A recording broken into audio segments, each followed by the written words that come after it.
Hey guys, welcome to my live stream again. My name is Victor and I'm a 3D artist. For those who never visited my channel, so welcome. And usually I create uh, characters like this and stylized or more stylized or more realistic. Today I create this artwork here from Tooth Wu.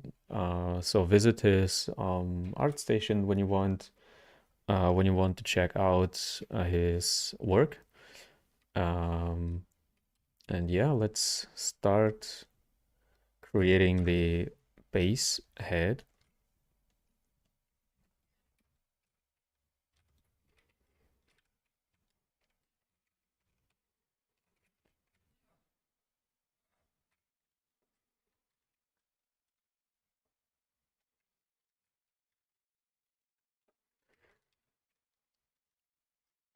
And what I need is some landmarks, like I always say, like for the eyes.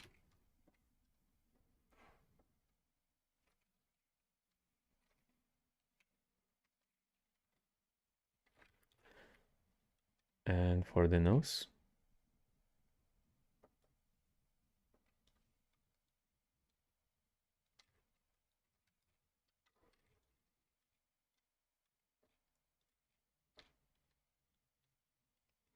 And as a general information, if you want to support my channel, hit the subscribe button and the like button down below. So this helps me. And of course, watch on my channel everything you see there. Binge watch it through. And yeah, this helps me a lot with the channel. And if you have any questions, please ask in the chat or in the comment section below. And no channel is in the chat. Welcome. And of course, when you want to visit my Patreon, here is the link, or you find the link in the description as well. And there I have some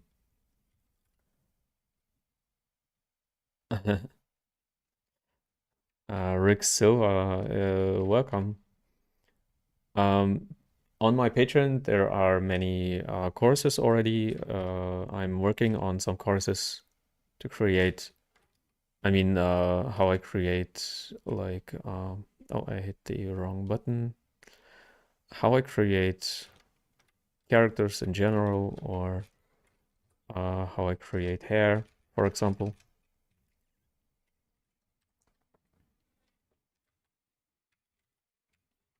And of course, you can become a patron like for a short amount of for little cost, for short amount of money, which helps me a lot with my channels and with my courses. I place some eyes here. And actually the procedure is, building this base mesh is actually pretty much always the same. If you need, you can place a mouth there if you want, if this helps you, like this. This is like just for orientation for the perspective, for example. Now I go in and place the head over the artwork, and what I'm watching at is actually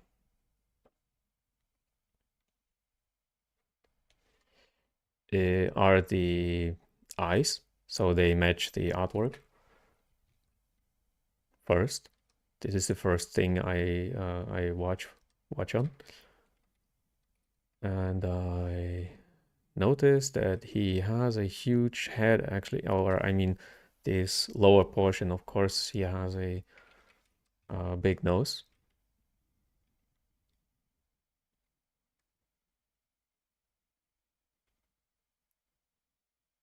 And he's watching, I mean, he's watching pretty much in, yeah, in this direction, like up. So we see his nose from below.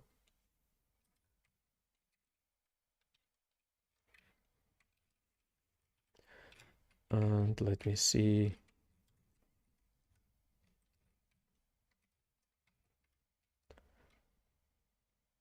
The nose, yeah, like I said, it's pretty big. And now we can actually go ahead and deform his head a little bit to match. I mean, the artwork has a beard. This character has a beard, so we do not see a lot from the mouth area, but we have to guess a lot.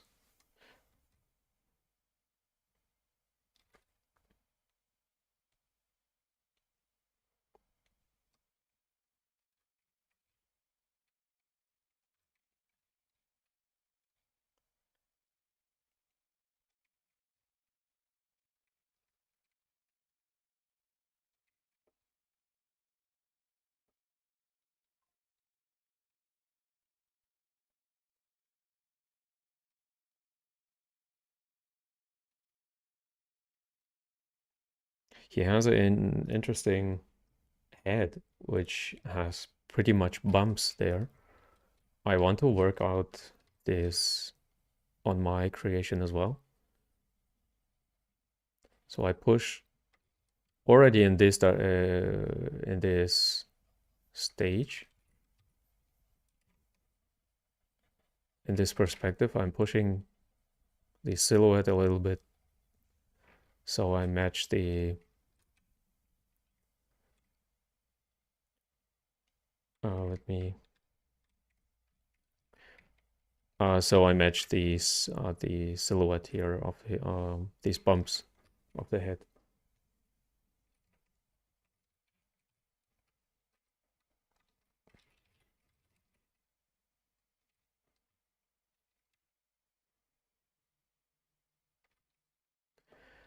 And yeah, let me know uh, if you joined the Kara app and what your experience is. We talked about it last week a lot. So I already told my opinion about it. I'm not sure if this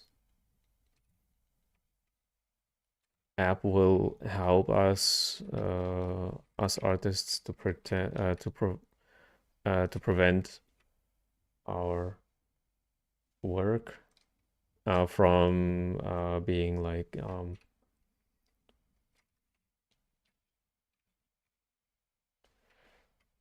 stolen by AI, but we will see. And yeah, you can tell me your opinion on this topic if you want.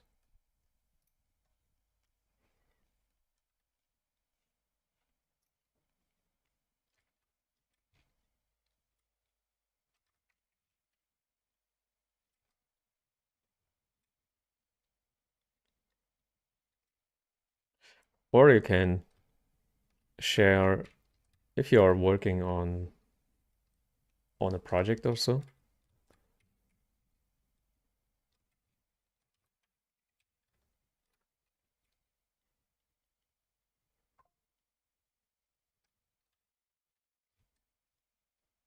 And yeah, again, this character has a huge nose, like I said on the last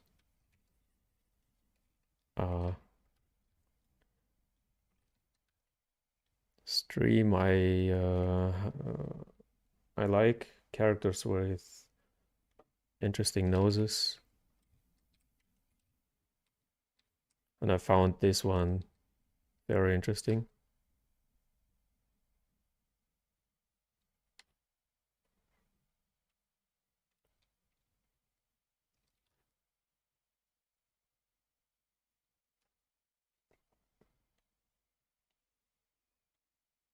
Correct the perspective.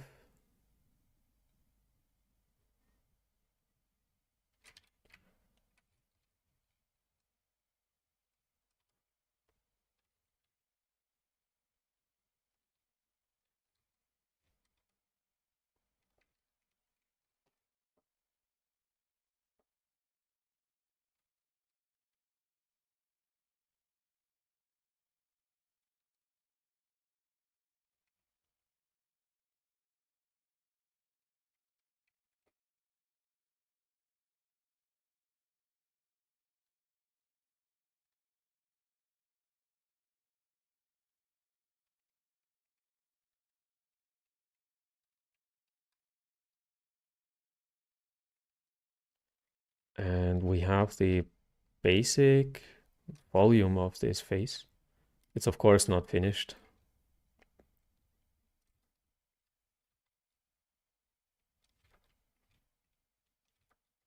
So next I would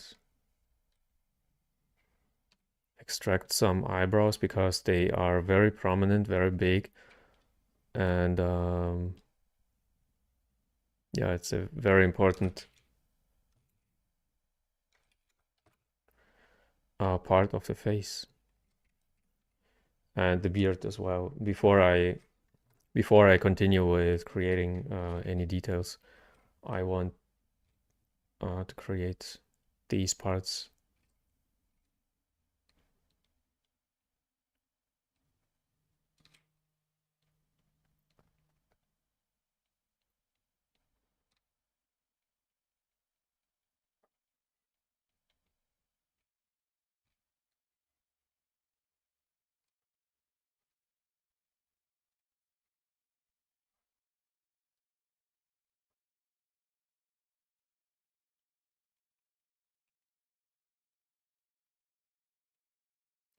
And yeah, Rick, if you want, you can share with me. Are you, or tell me, are you working on your Viking?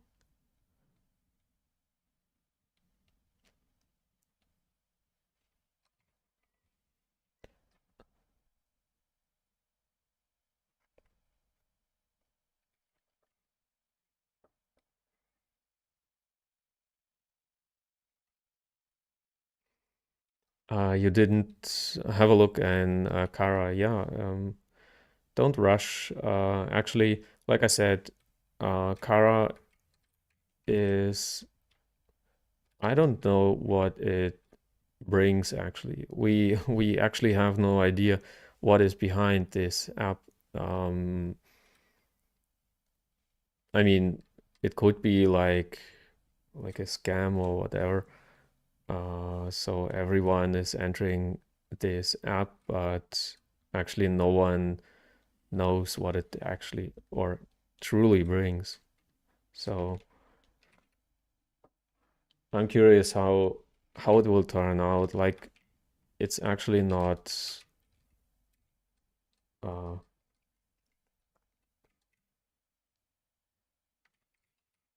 yeah, we will not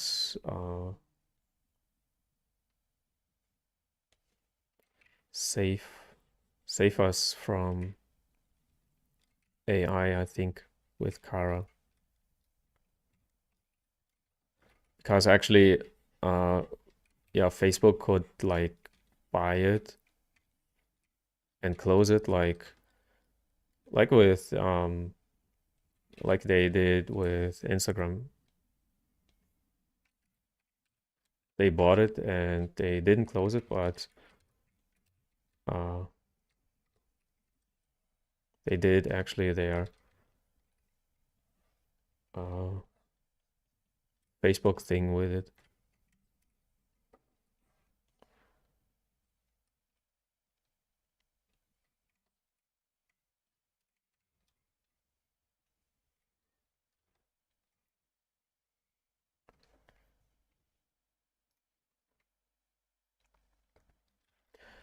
And like always, don't judge this creation too early.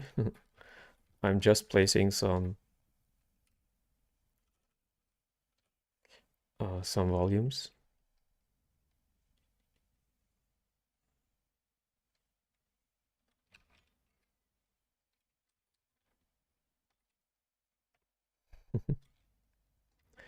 Thank you for the likes, and I'm actually working on it. Oh, I noticed. I'm working on it to have more overlays. Oh, by the way, I forgot this overlay again. This key overlay. And yeah, I'm planning to have some more overlays there, which shows like, I don't know, subscribers or likes or whatever. So you can tell me if you want, if you need it or if you want it. I plan to have some because I think some of you are interested in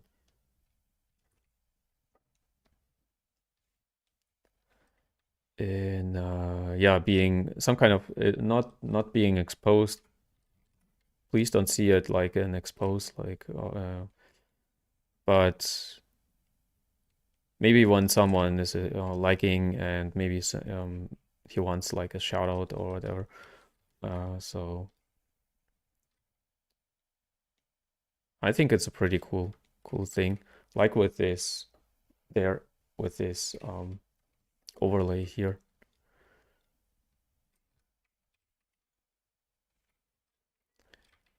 So we create the eyelids.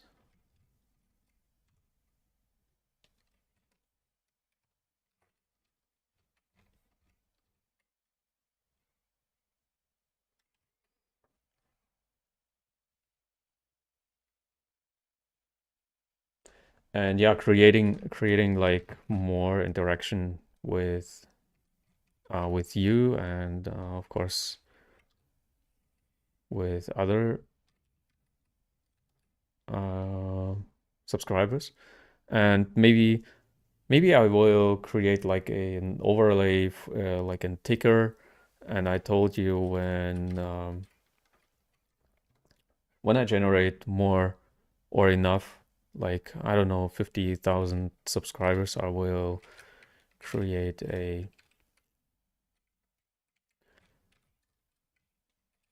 um, Discord channel or so. I mean, I don't know. I think I think it's not worth to do it right now. I mean, to create a Discord, but maybe when there are more people.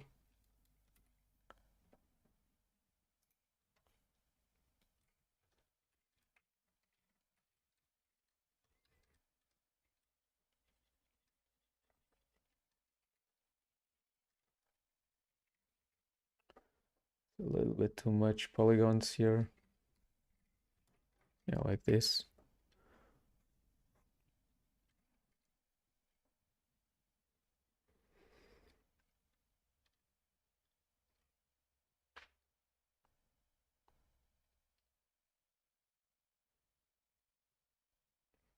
You're working on the beard of the sorry, of the Viking. Yeah, take your time and try some try some tries. Okay, so try it for 2 or 3 times. Okay, different techniques, different things. Try different brushes if you want. I recommend it because this is, of course, your like learning as well. So don't think that the um, first try should be your best. Mostly, like you see on my tribal princess, which I posted in, as a time lapse. I tried the hair creation. I don't know. I think I tried it 3 times because before I was satisfied. So it's absolutely normal that you're trying trying out, and yeah, maybe not the first is the best.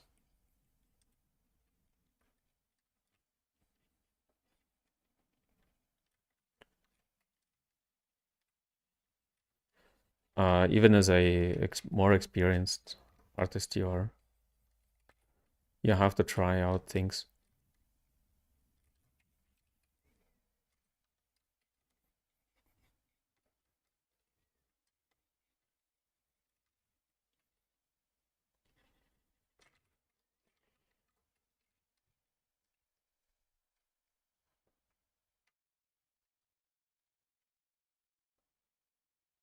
No, great.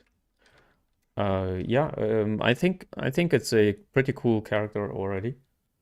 And when you see an improvement, it's the best learning experience actually.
Yeah, and I'm tweaking the nose.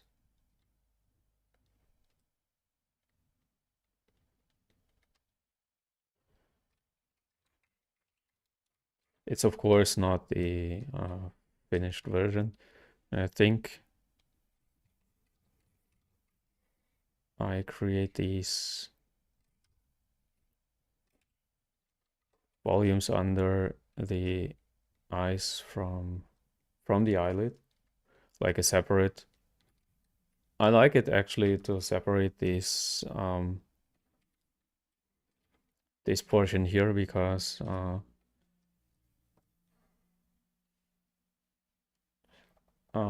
you get, yeah, you have the chance to change it easily.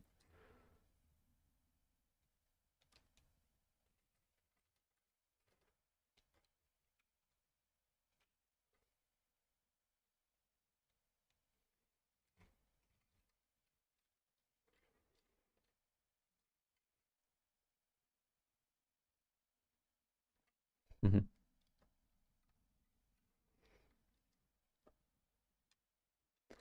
Yeah, I'm glad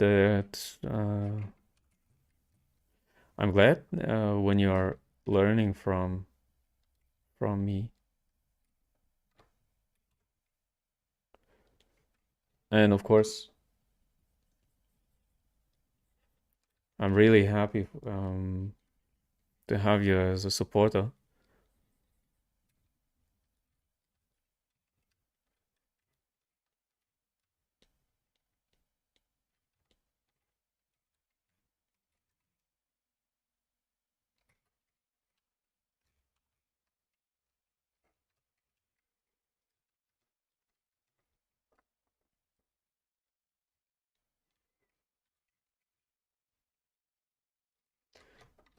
And of course, like to I like to support you as as coach.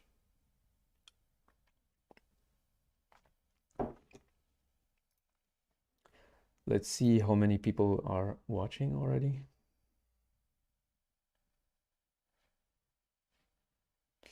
Okay. So yeah, everyone, if you are interested in asking something, if you want to know something, you are welcome to ask.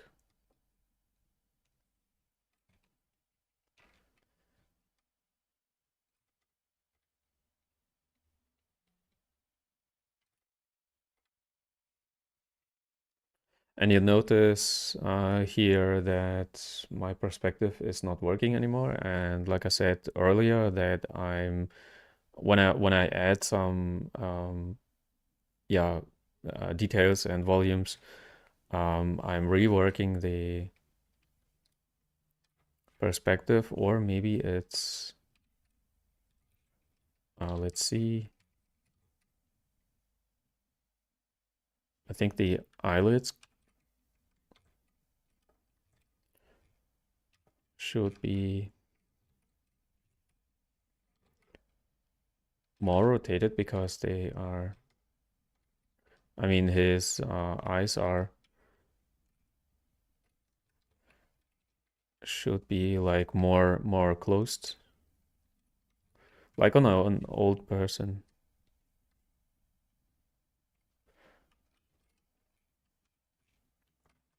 and a little bit smaller as well.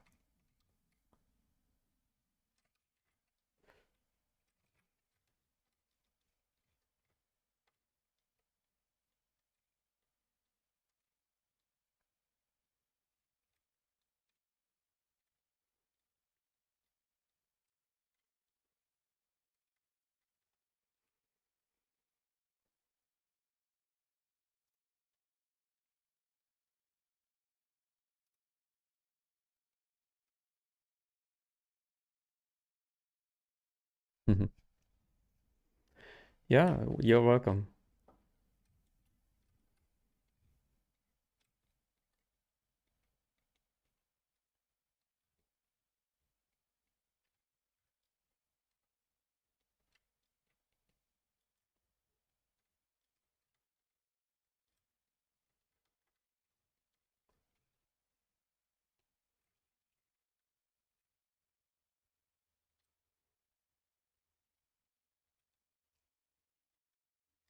He has these very sad eyes. You see this? They are pretty much closed.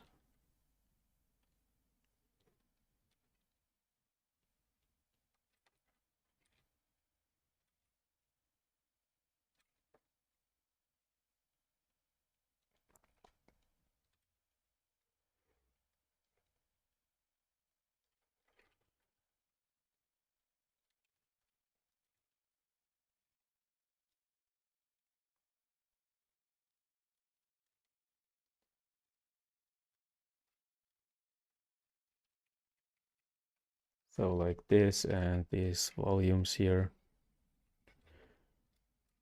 should come out a little bit more like this.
I think his beard should be like it's not hanging just down, it's coming like in an arc.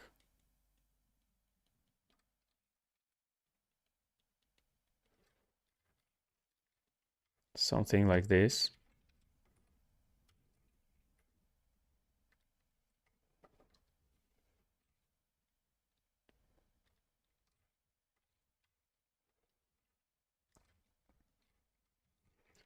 And of course he has some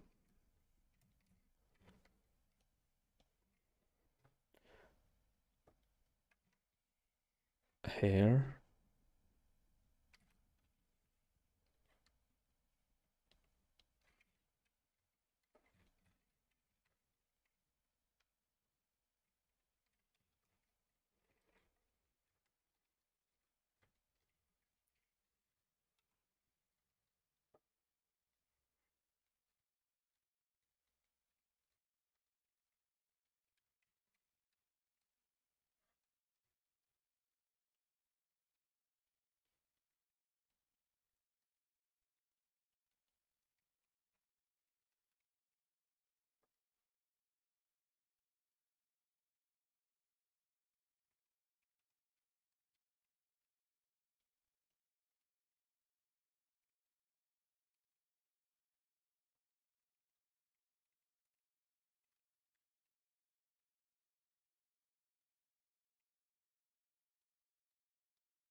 G. Santosh. G. Santosh Kumar is joining us. Hi, welcome.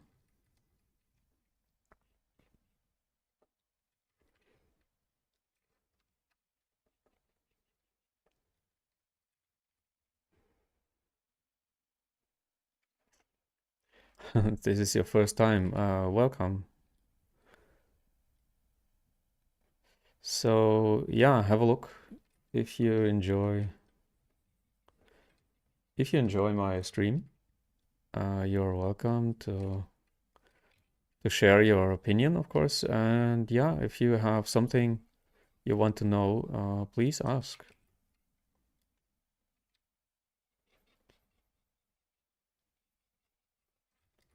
I think the eyebrows should be a little bit like a bit bigger, and this bumpiness of the head, I want to I want to rebuild it, but I want it to make sense as well. So I rebuild, or I use the anatomy of the head.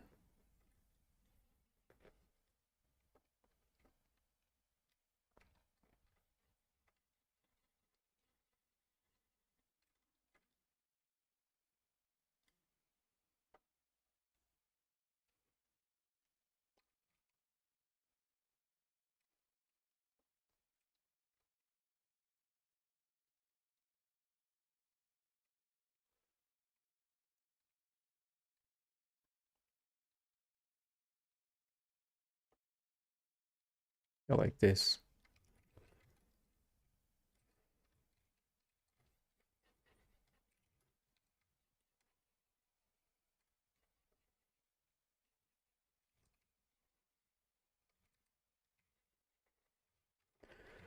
I don't worry about the neck right now.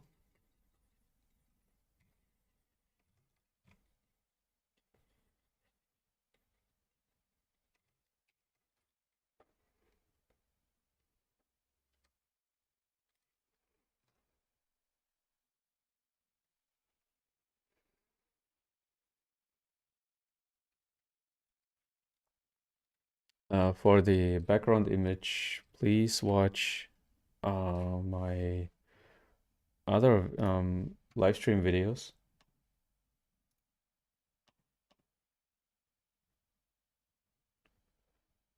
I can share with you.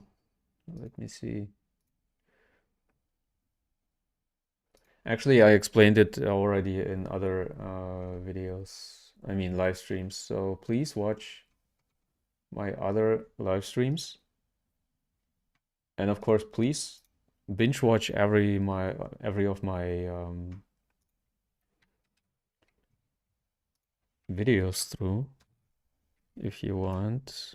This helps me a lot if you just watch every of my uh, videos. This helps me a lot uh, with the algorithm of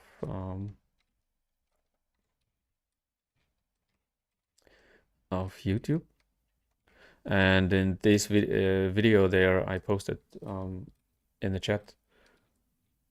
There you find a little like explanation how I create or how I bring this um, background image into ZBrush.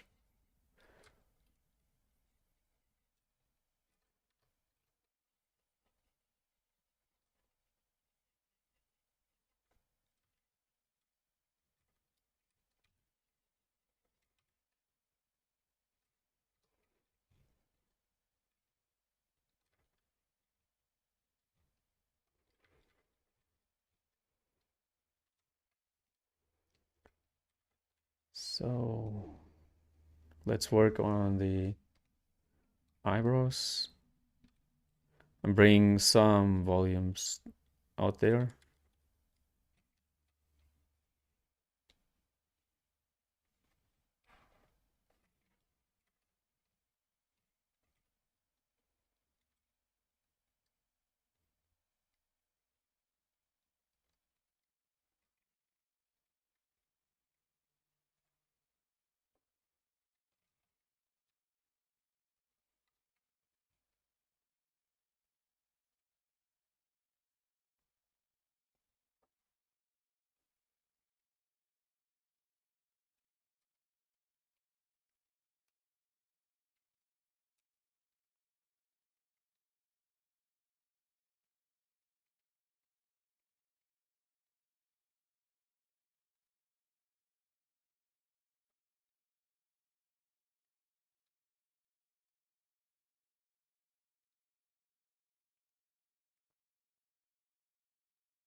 And I think on the eyebrows, I have to break the symmetry on a later stage. So I leave them symmetric as long as I can, and break the symmetry later.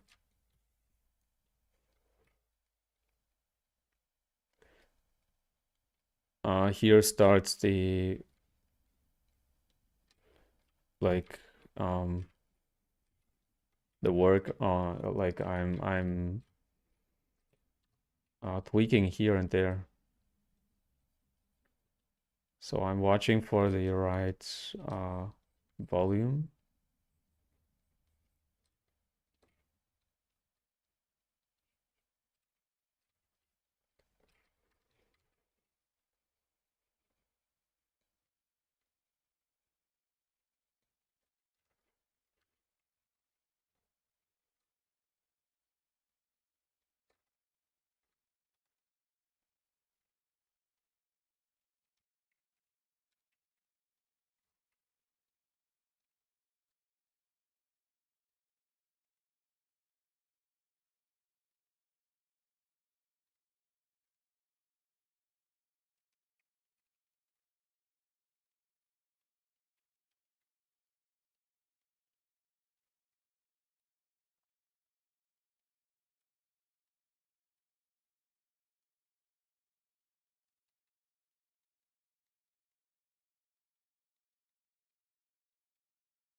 So bring some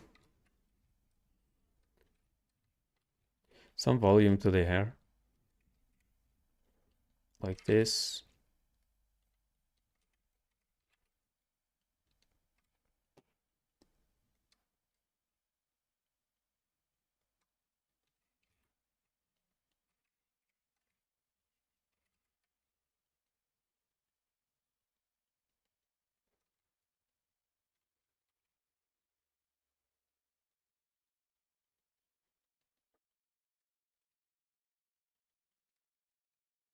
And of course the beard as well.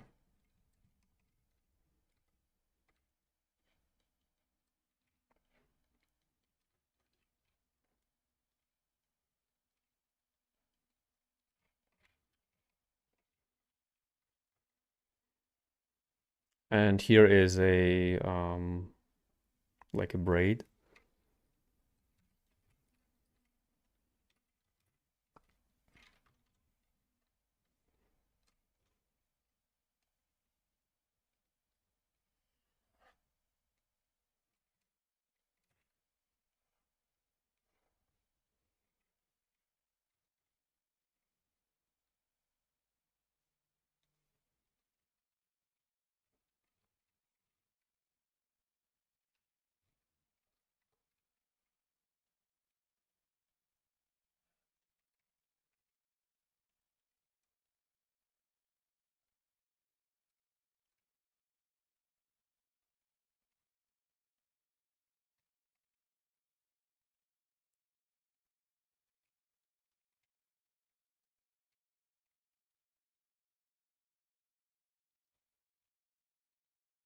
And it's starting here at the cheeks.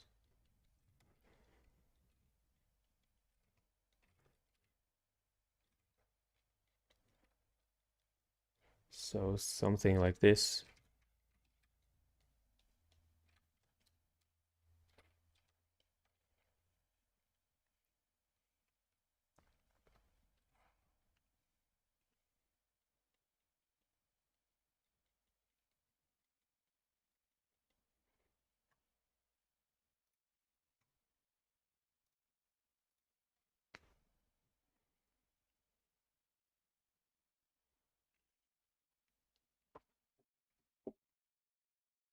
Yeah, oh, sorry. We have 19 people watching. So welcome, everybody.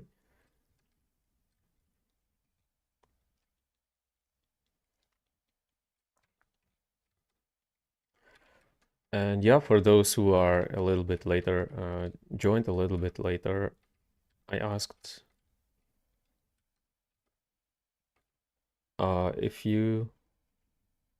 if you already had the chance to have a look at the Kara um, app, and what's your opinion about it?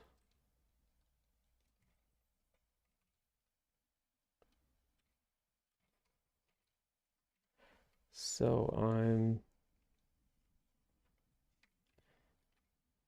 I noticed his beard is here, like has these volumes. So I want to recreate it. Black 455 is in the stream. Hi, welcome. Extract. And I create this volume here from this piece. So this one, maybe it's a little bit too much. Let me see. Something like this.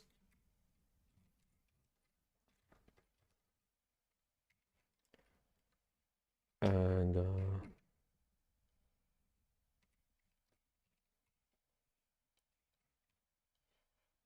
whoops.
Will you make these jewels on his braids too? I don't know if I have the time. I first I want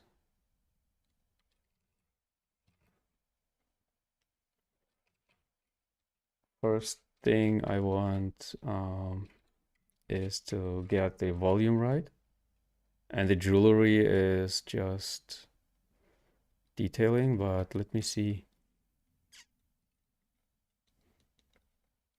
I mean, it's actually not a huge thing, these jewelries here. I mean, I do not have a like really specific design here because I mean, these lines here are ending somewhere. I have to figure out on my own. Many things I have to figure out on my own.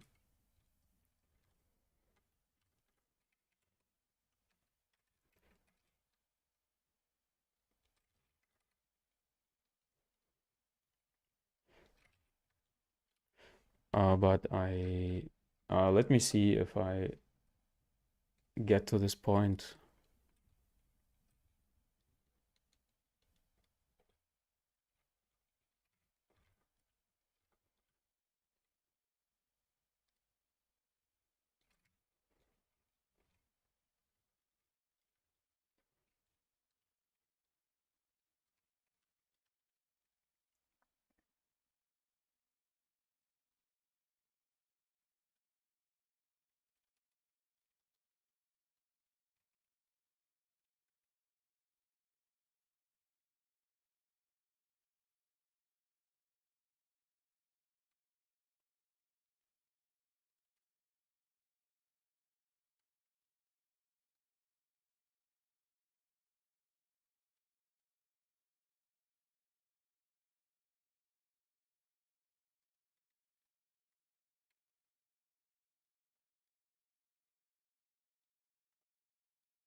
I wouldn't start these jewelries here before getting the volumes right. These are details actually, and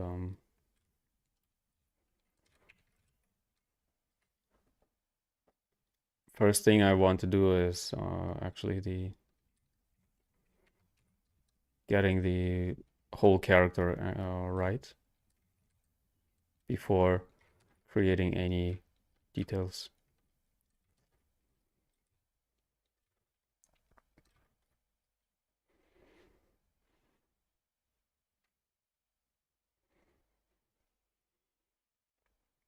Clayco is asking for private classes to improve my sculpting skills.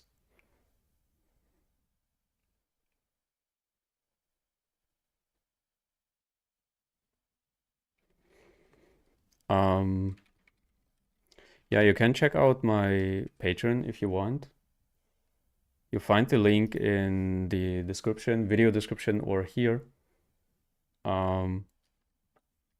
And you can check out my Patreon if you want. I have some courses and I give live courses, but don't expect like in 1 month a huge improvement. This takes time, of course. And I mean, from some lessons to improve your sculpting skill from beginner to a pro. So don't expect too much in too short amount of time. This will not happen actually and not work. So when you subscribe to my Patreon, please keep in mind that I'm not I'm not a teacher actually. I am a coach. Um, and my first priority is to bring my students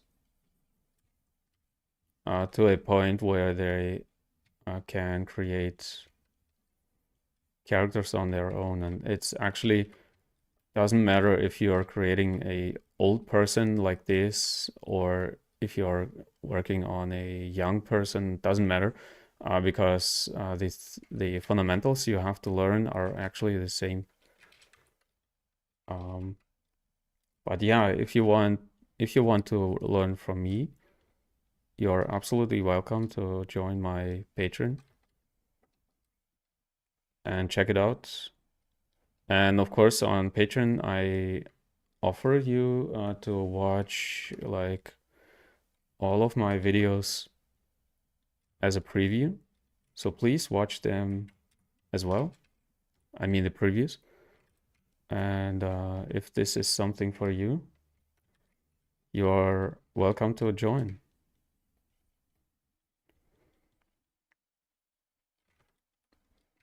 Yeah, I'm telling you this because I mean, there are many people who are coming and going, like, and they are not giving me the chance to, I mean, the time to work with them.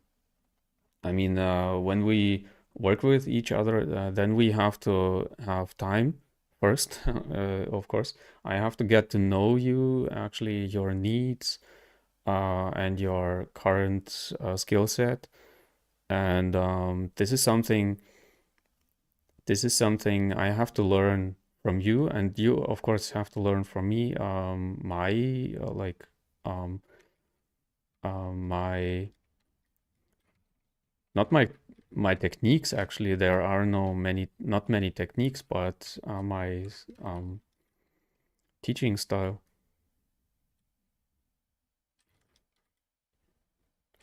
Yeah, like I said, many people are joining my courses and then telling like, "Oh, I expected you to, or I expected to be a pro in 3 months." This will never happen actually. You can learn when you learn quickly, when you learn much, a lot, I mean, then of course you can do it, but you have to study a lot, and most people are not skilled like this. I mean, I needed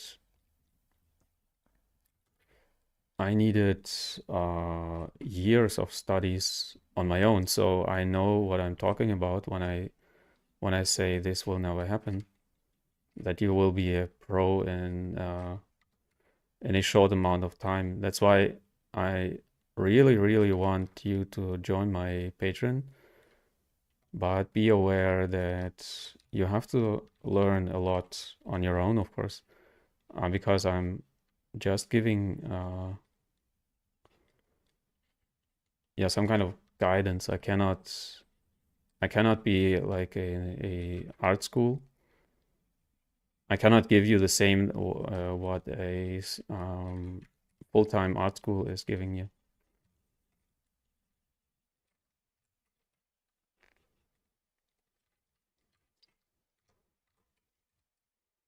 And yeah, like I said, you are welcome to watch these previews if you like my teaching style.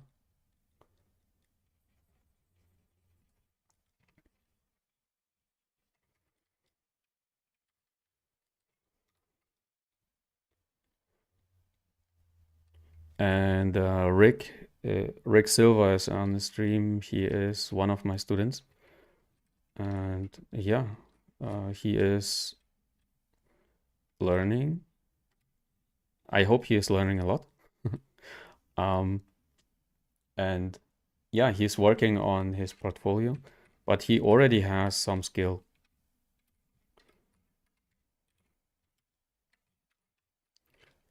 So when you're starting from zero, then you have to uh, yeah, you have to learn a lot basics first. And I tell it a lot in my lessons that many people are not learning basics too much. I mean, they are not learning basics at all, which hurts you a lot being a professional artist. I mean, when you do it as a hobby, it's okay. But as a professional artist, you have to know your uh, basics.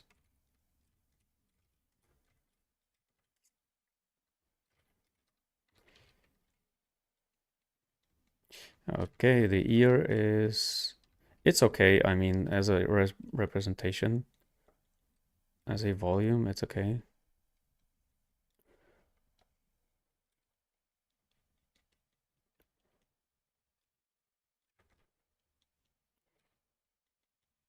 Like this.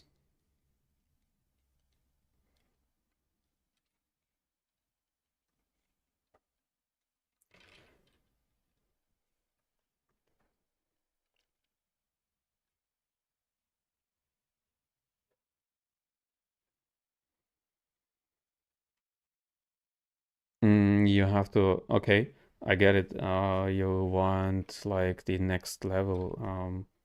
Actually, if you want, you can send me on to like um on Instagram or so. Maybe you can contact me there, Clayco. You can contact me there and send me like one or two pieces of you if you want, and I kind of have a look.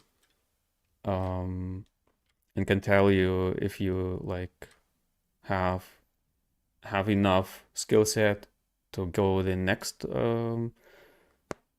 next level, or where your level actually is. So if you want, you can contact me on Instagram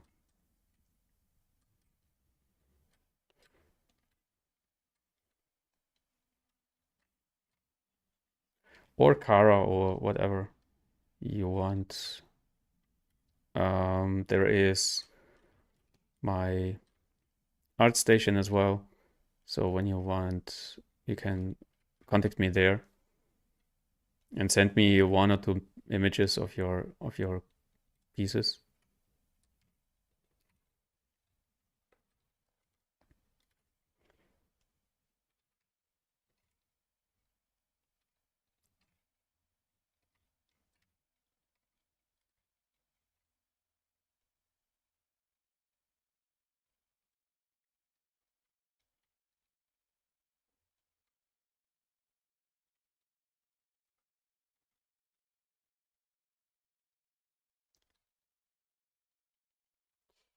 So I'm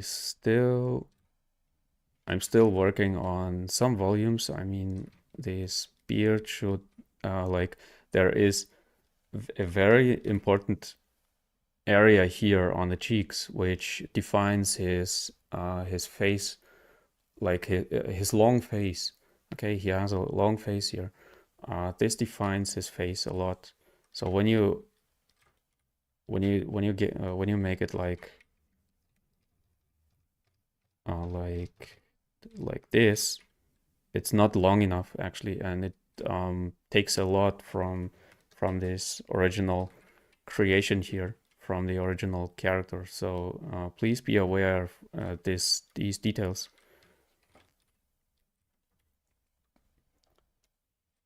Watch these details and try to recreate this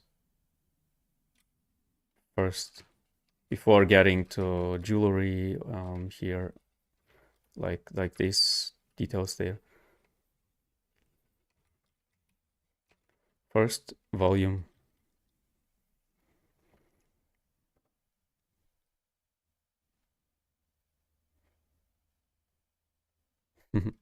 Thank you, Rick. Really, I really appreciate your opinion as well.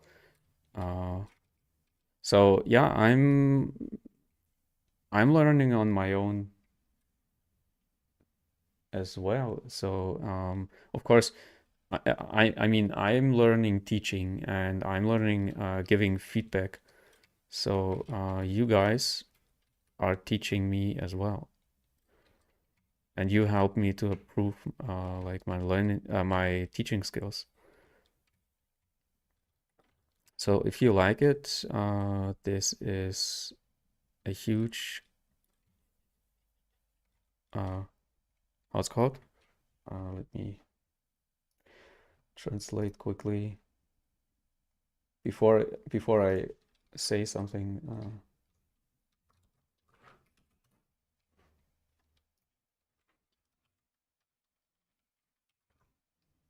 Yeah, okay, it's a oh, in German it's the same compliment.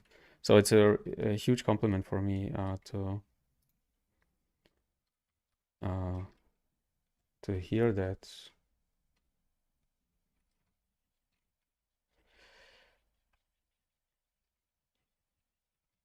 Okay, we have what are we missing? Actually, not much. We can work on the flow of the beard a little bit, like it's turning there. These are two turning pieces like this.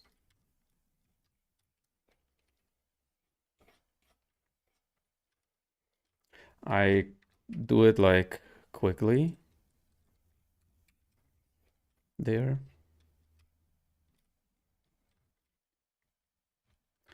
And create details a little bit later.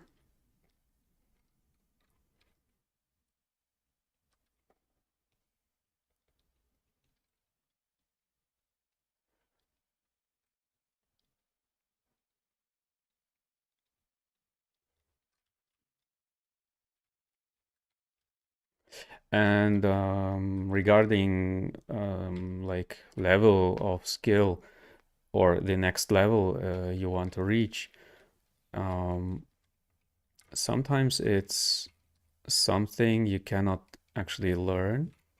I mean, you can learn, of course, some techniques, but what you actually need, sometimes I experienced it on my own, that sometimes you need the only thing you need is time, like time for practice and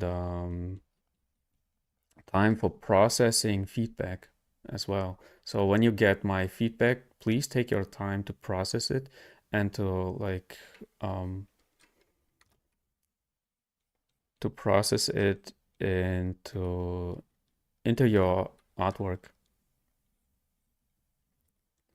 This is very, very important.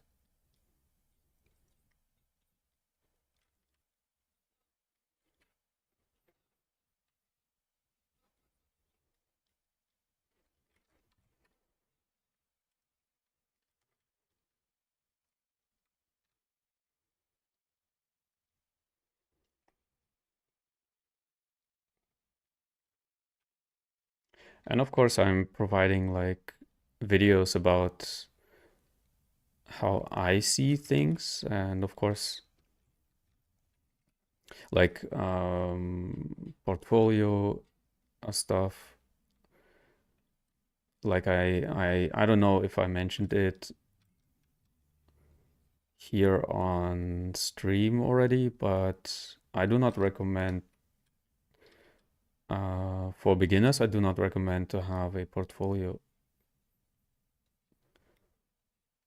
And how I mean it, I explain it on my Patreon.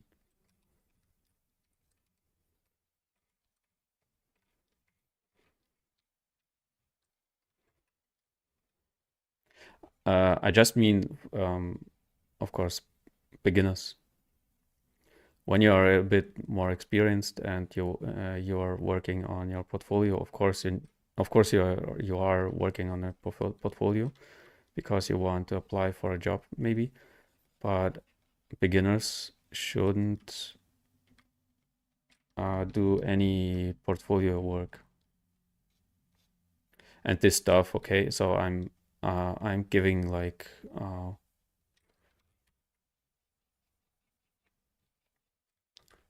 insights into the industry as a professional. I mean, I am a professional freelancer, and I'm still working on my portfolio. So please do not create a portfolio too early.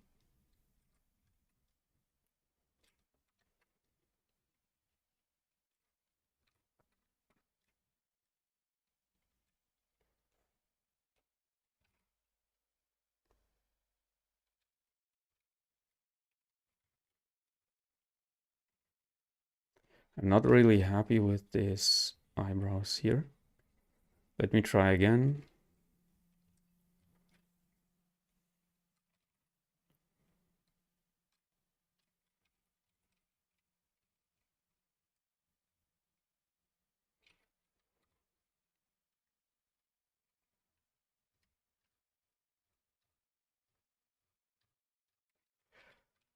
Or was it good? uh,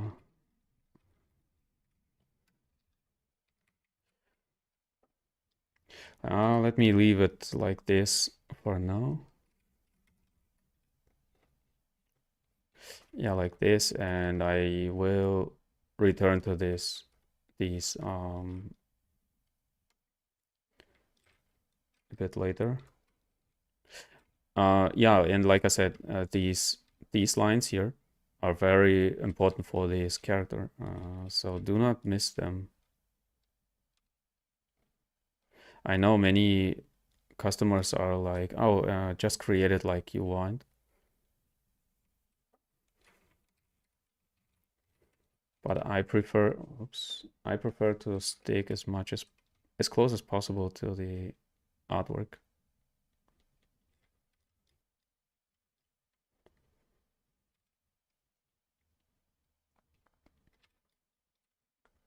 Because sometimes customers are like, oh, you can create it like you want, and when you create it like you want, then the one changes. But when you stick from the beginning to the artwork, then less changes are needed for a character.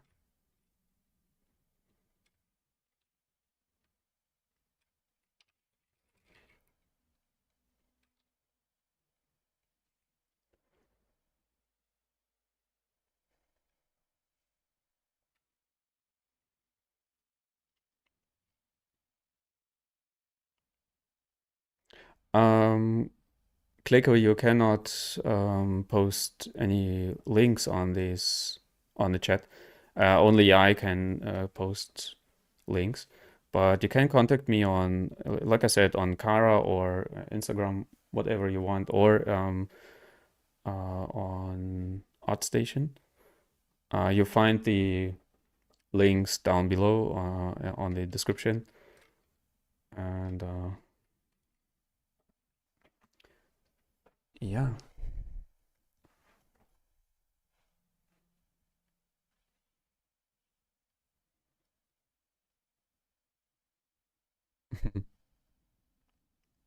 Blank is trying to make anatomy of animals, and this is actually one of the most important things. Study not just human anatomy. After human anatomy, you have to study animals anatomy as well. There are many similarities between human and animal anatomy. Actually, the bones and the muscles are actually the same, but the place, like they are in a different place.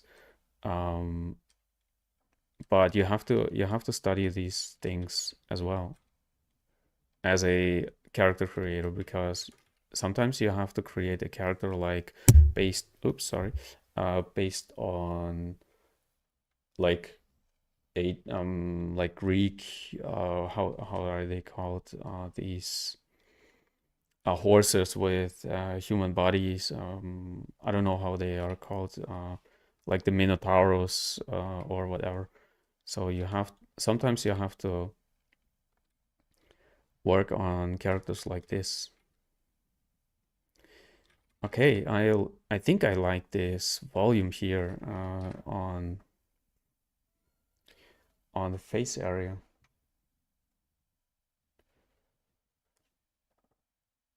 So I would let me save it.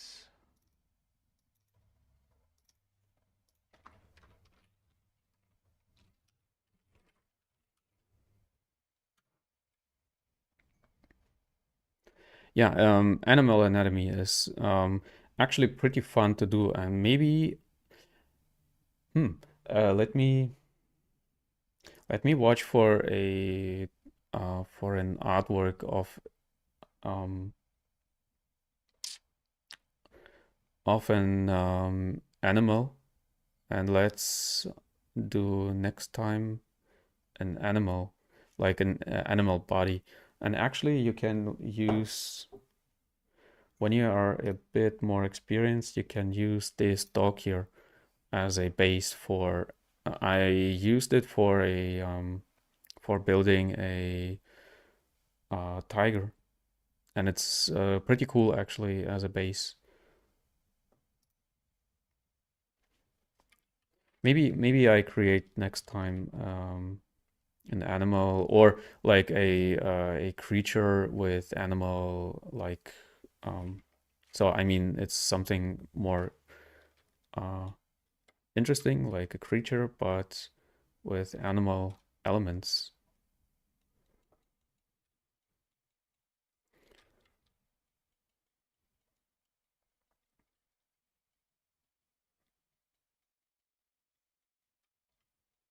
So next stream will be on Thursday. Please do not miss it. Or when you miss it, then please watch it as a VOD on my stream, on my channel, which I really appreciate when you watch them. This helps me a lot, like I said, with the whole YouTube thing. And yeah. Yeah, but like I said, I like these the volume in I mean the overall volume of the face of the head a lot. So we can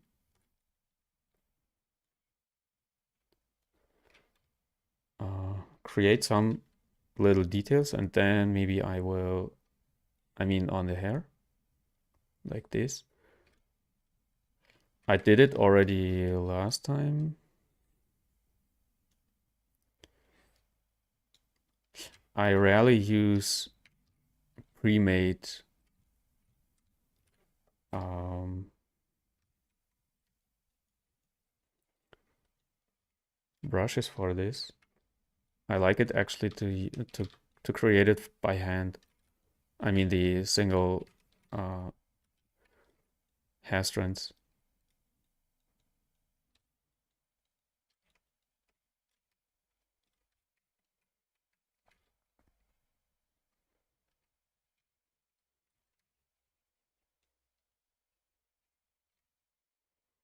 Of course, it's a little bit more work, but it looks actually better when you do it by hand.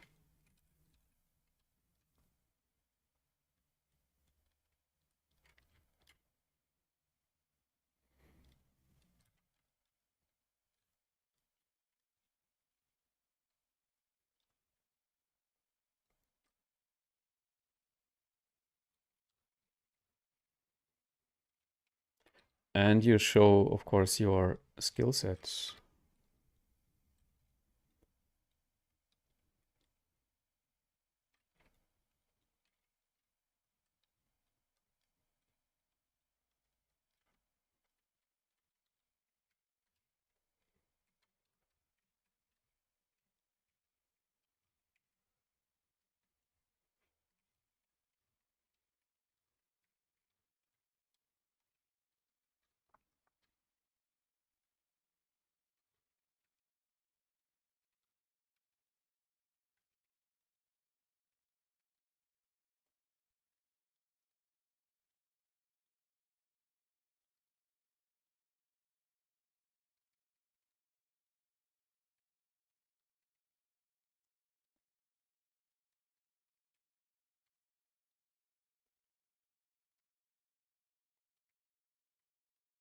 And yeah, again, thank you so much for your support on like subscribing and liking and commenting stuff. So, like I always say, it's a huge how it's called uh, a huge boost in uh,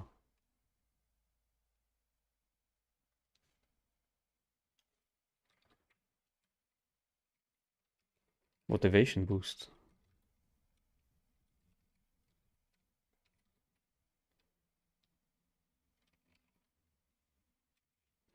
So now I'm creating it a little bit more asymmetric.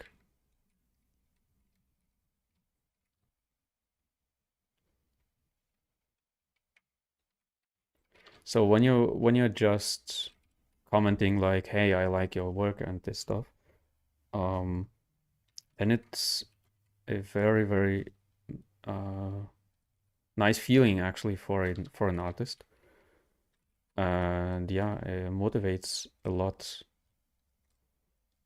to work on stuff like this. I mean, most artists are doing it for free, just as a hobby, like I do. YouTube is a hobby for me. I'm not paid for this, and yeah, getting getting feedback, like I mean positive feedback, of course, is motivating a lot.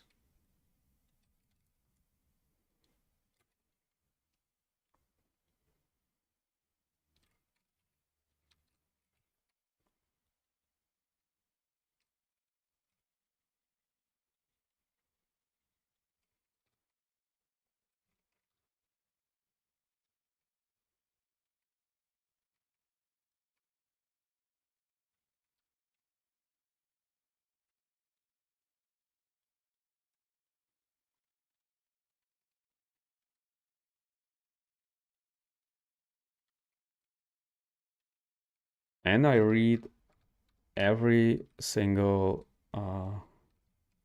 comment, and I try to give answers to your questions as good as I can, of course. So don't think that when you like comment or ask something in the comment section that no one reads it. Actually, I read it, and I love to read it.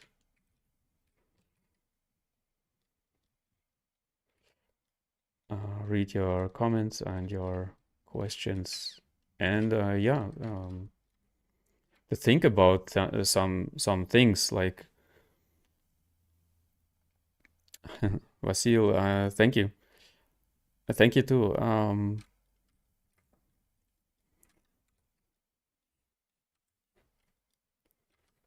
Yeah, even if it's like repetitive, I know sometimes you're thinking maybe like, oh, I already wrote like, hey, nice video, and I don't want to repeat because maybe um, the artist is maybe like not reading anymore when someone is just commenting like, hey, nice video, but it's actually not true. I love it.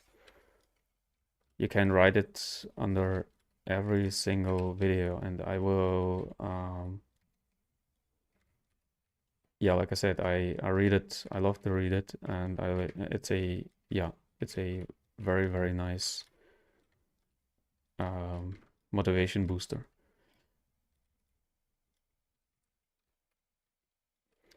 Okay, like for now I can leave it like this, I think. I mean, there should be a lot more. Uh, details, but yeah, like I said, for now it's okay. Like this, and I think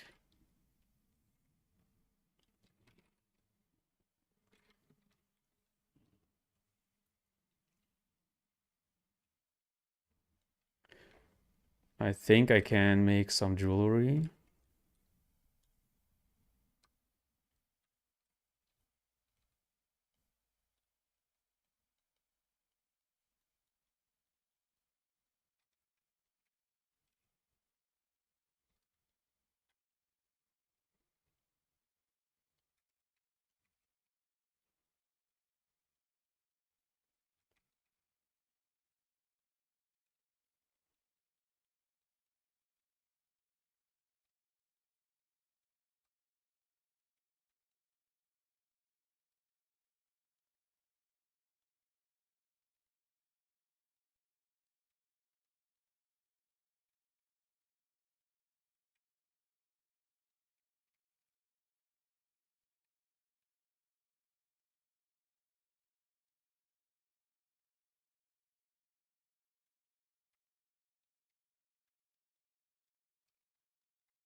Don't worry when I'm blurring it out a lot.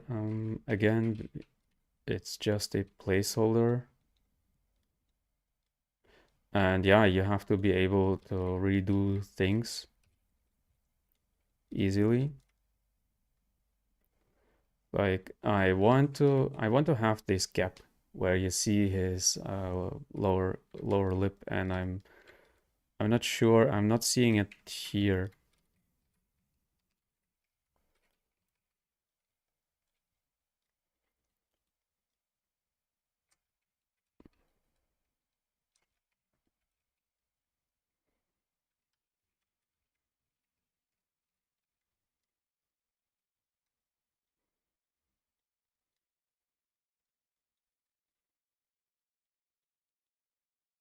I think something like this should be okay. So I see his lower lip a little bit better.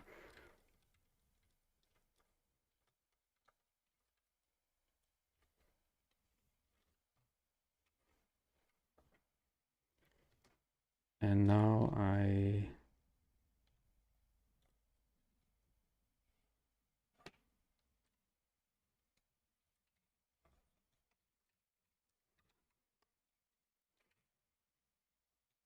create these, and yeah, what kind of jewelry can we do here? Because these are symmetric, of course, it's you have to build it symmetric and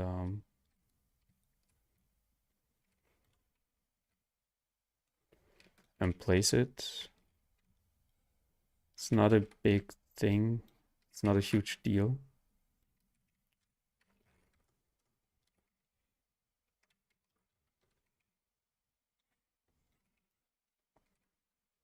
Um,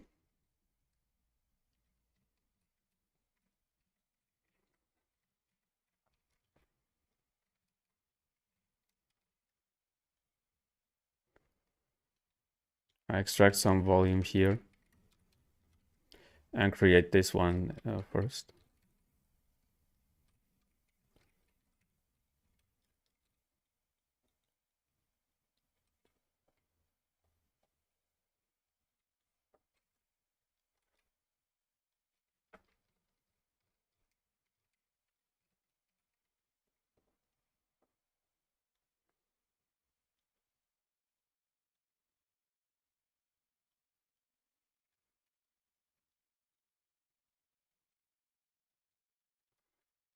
So I see that there is some, yeah, clothing or so going on. So I try to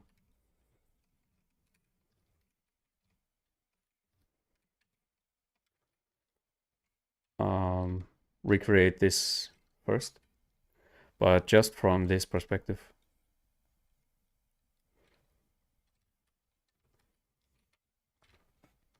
Something like this.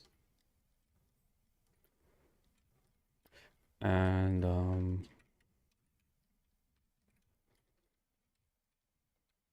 we need some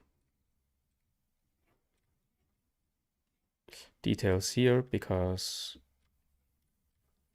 yeah, we have to know what we are working with what kind of volumes and this stuff.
So some strokes here and there.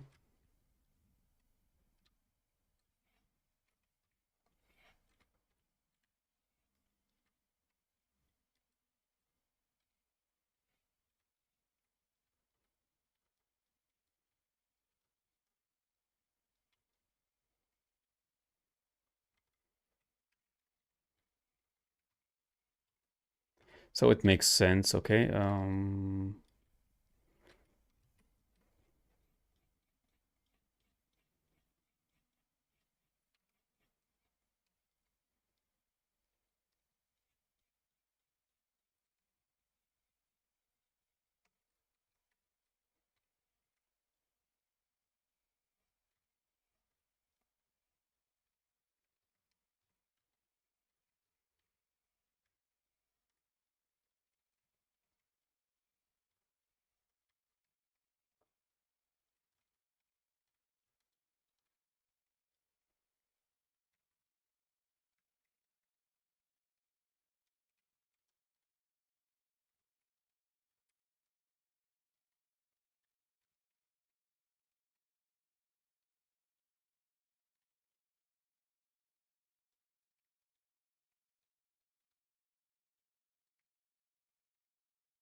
I just need some strokes to work with, so it's not finished or something like this.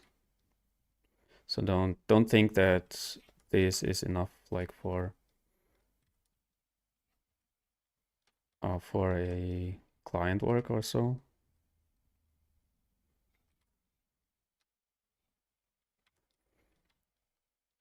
Just to have a feeling for this thing. I think there are like many. This is a huge braid here. Okay, there are many layers. Uh, Working together. I mean, I need just some, like, just some volumes there.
And maybe not everything makes sense here. So you have to decide if you want to create it, like, should it make more sense, or I mean in the real world, or should it look good or whatever. Um,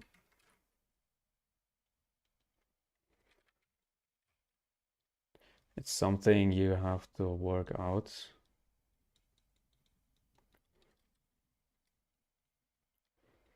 in the process, I mean.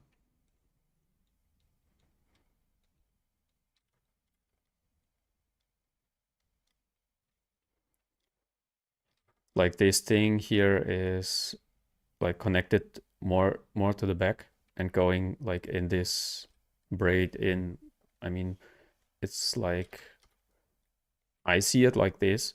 It's going from more far behind to this braid here. This is what I want to recreate here in this on these pieces here.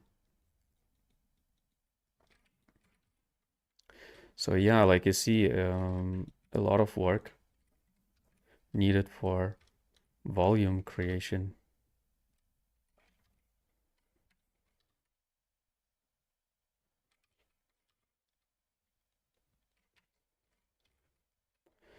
And this has more to do with not this is not a skill you can learn. It's actually more has more to do with basics, volumes and this stuff. Shapes, basic shapes.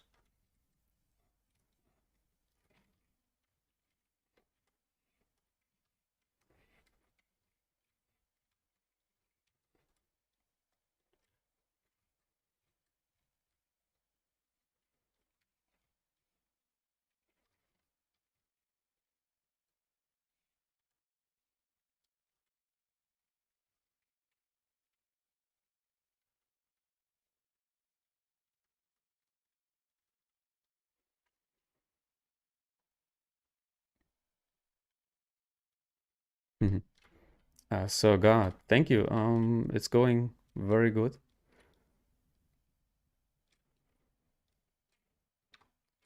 I had some issues with my tablet last time.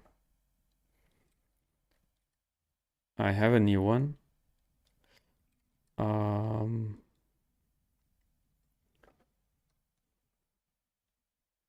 and yeah, it's working pretty good.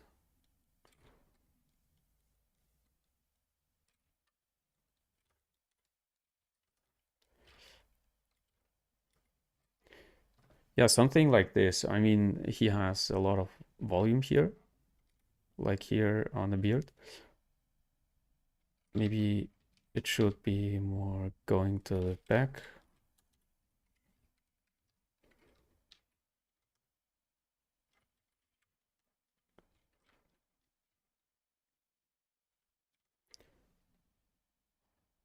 Like this.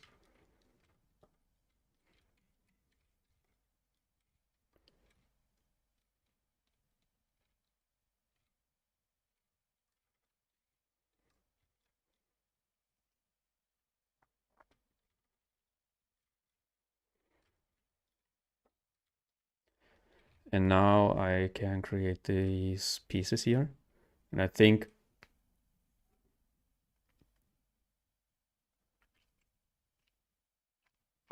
mm,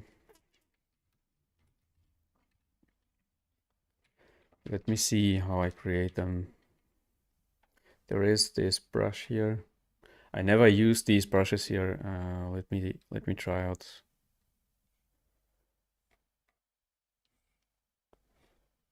By creating this kind of.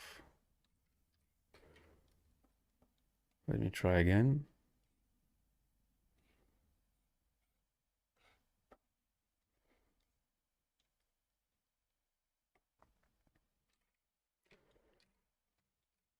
Okay, this works. Um,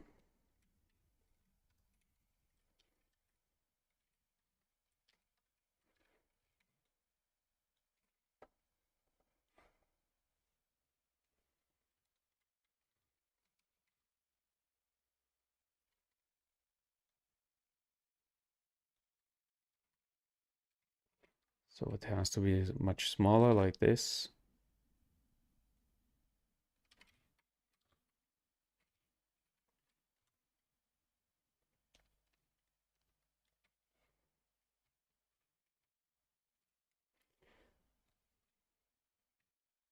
Trimming here, trimming there, and trimming this one.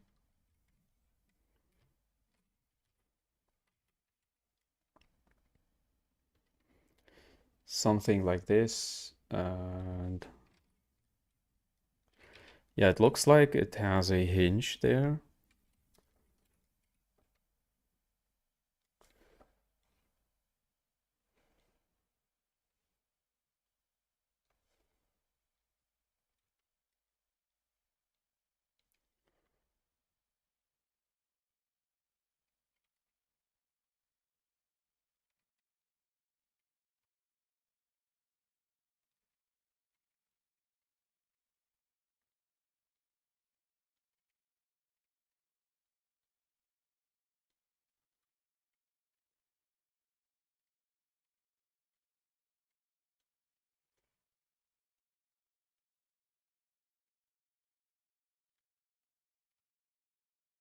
These are techniques that I nearly never use, but just for fun.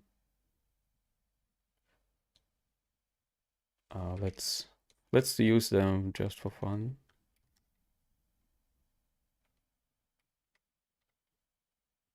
No.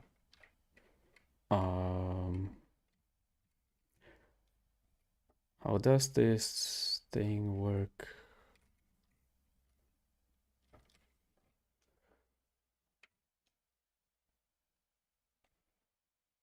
Like I want actually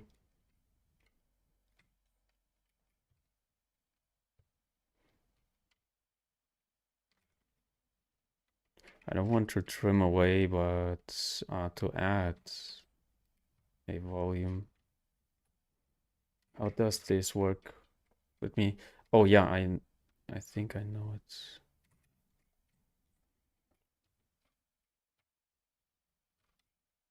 Like this. I mean, it's not beautiful. Let me try again.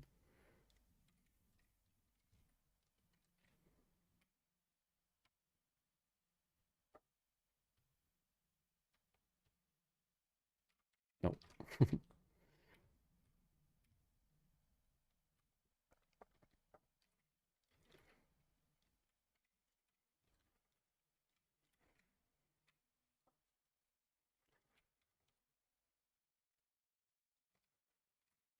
This can work. Trim this.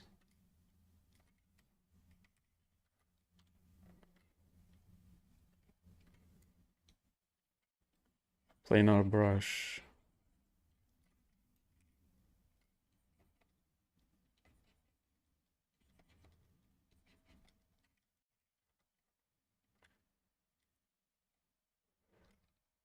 I have no idea how this will turn out, but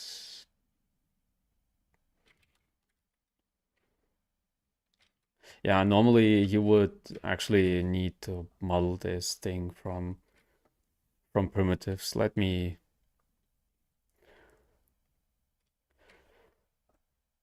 let me do this.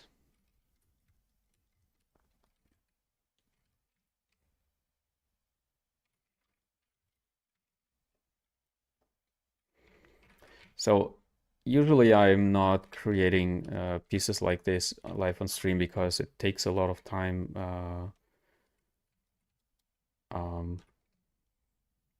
Yeah, hard surface stuff takes a lot of time with trying out and seeing what's working, what's not working.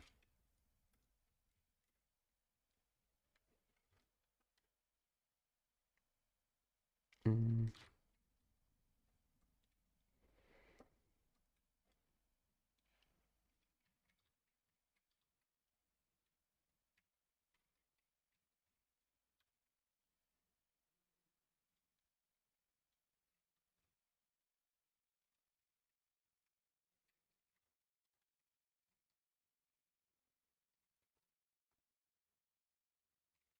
But actually with ZBrush, you can model these things pretty easily.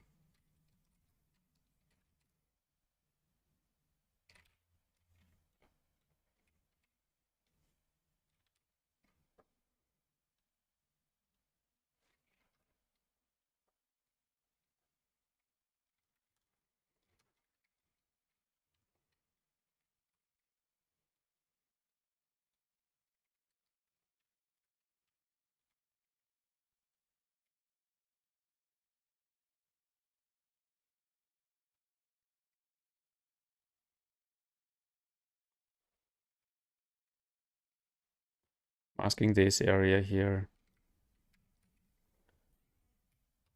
like this.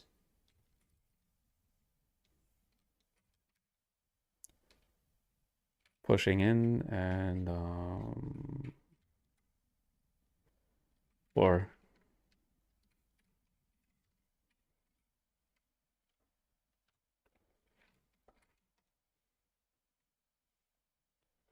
let's see a rectangle or this one.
You have to have it, of course, as a, I mean, I do it on the fly, like uh, trying out things.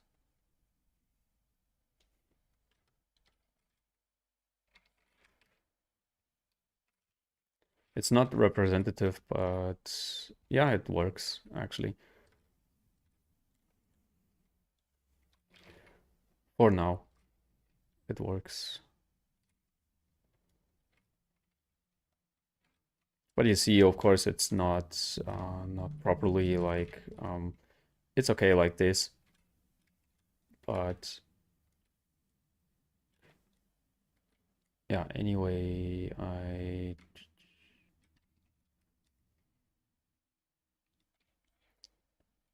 hmm,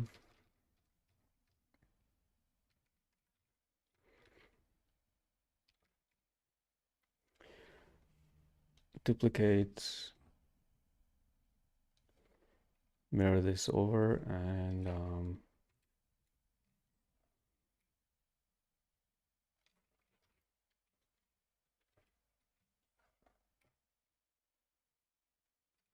trim this away and add another one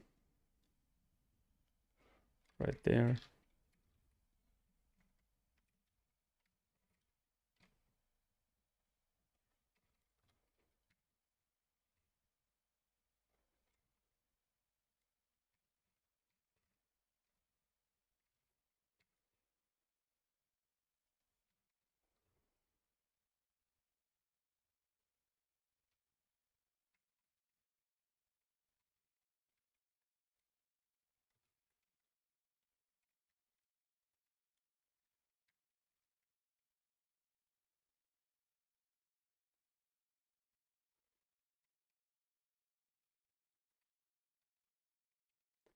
Okay, it fits. And trim these away. I mean, maybe it's handcrafted, so you can like it's not built by a machine, so it's okay when it's not perfect on both sides.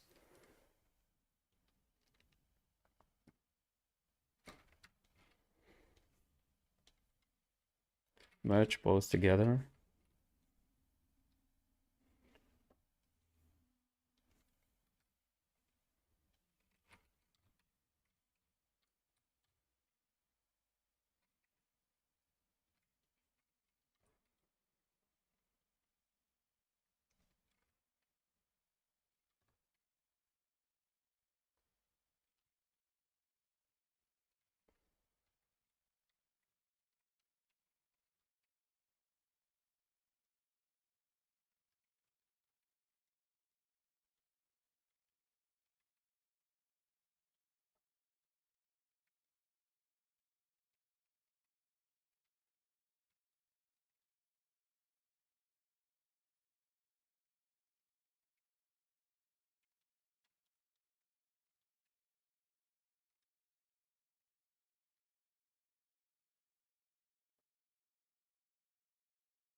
I mean, it's not a huge deal to create things like this.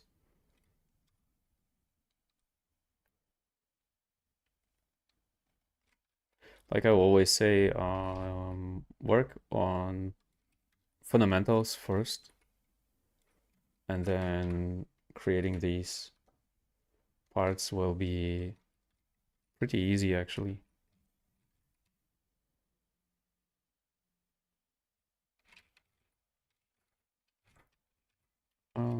This one.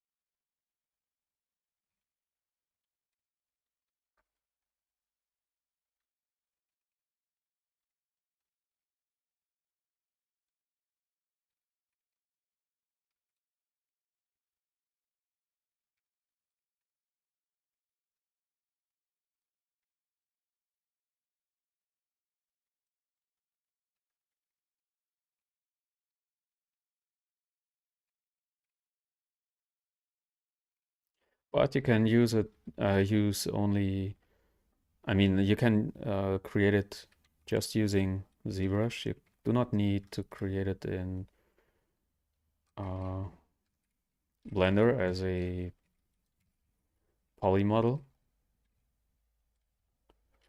or modeling software, I mean. Doesn't have to be Blender, but you can, of course, do it in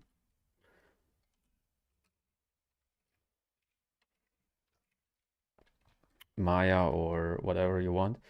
But you do not have to. I rarely um, for my characters, I rarely leave ZBrush for the creation process. Later for retopo and this stuff, of course, but for sculpting and modeling, actually rarely.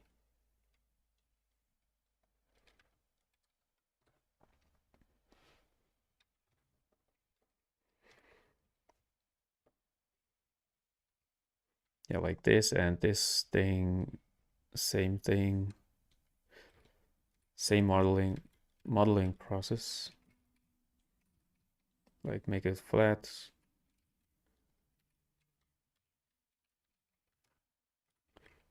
Uh, Trim like this.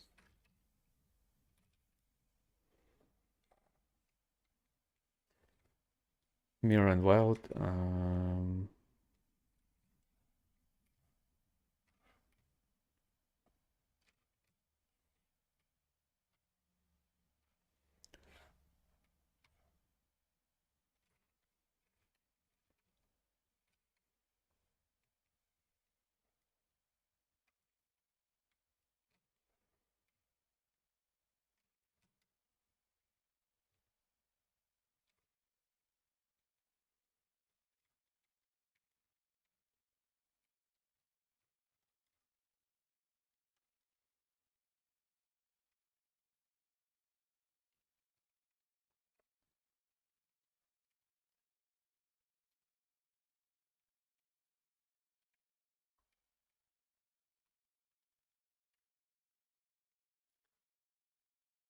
Find your shape you want, and then you can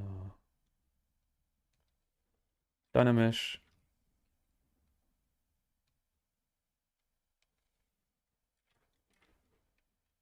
And then, of course, you have to have a plan how you build this like triangle shape there.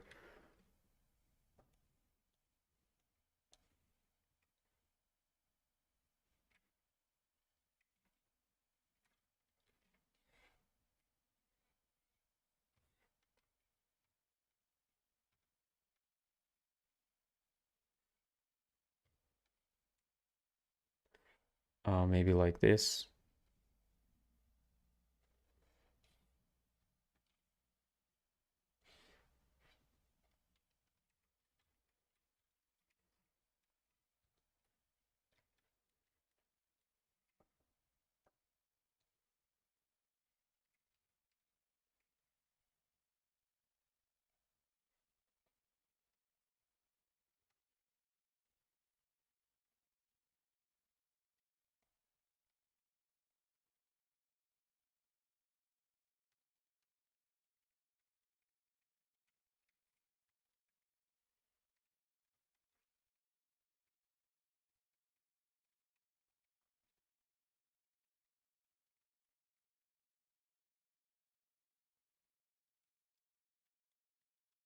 I mean, like I said, it's not a demonstration how I would create it for a client. Maybe I would create it a little bit more clean, but for a personal portfolio, whatever, you can do it like this.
So mostly clients want a clean result.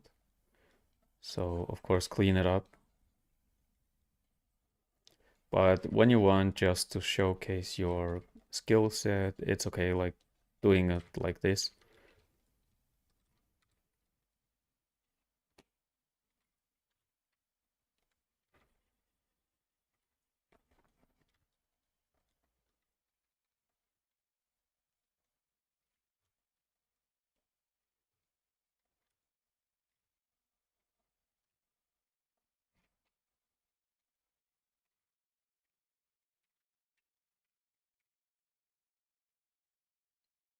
Yeah, like I said, it's not clean enough actually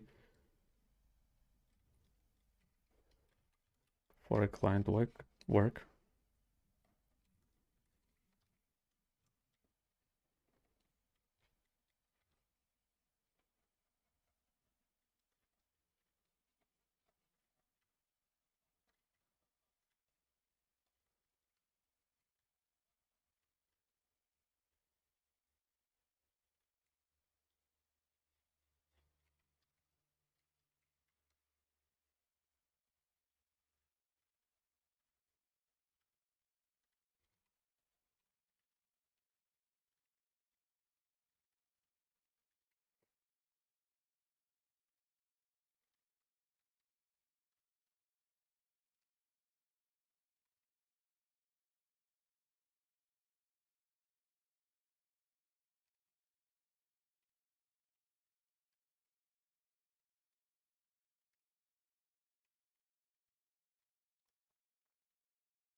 And always saving.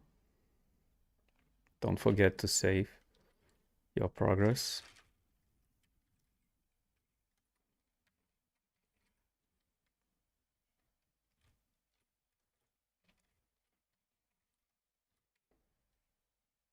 Whoops.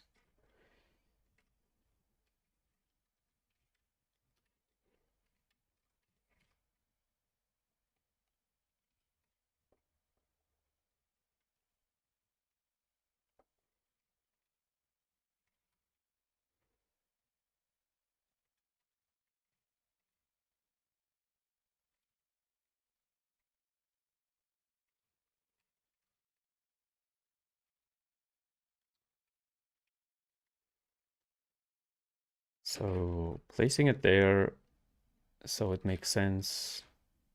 I mean, like I said, here's asymmetric on many areas. So don't worry when you create it more asymmetric, and of course you have to like decide if you want it to be like stiff like here, or if you want maybe more like dynamic in there, and push it like this. So you have the same dynamics on your creation like on this artwork here.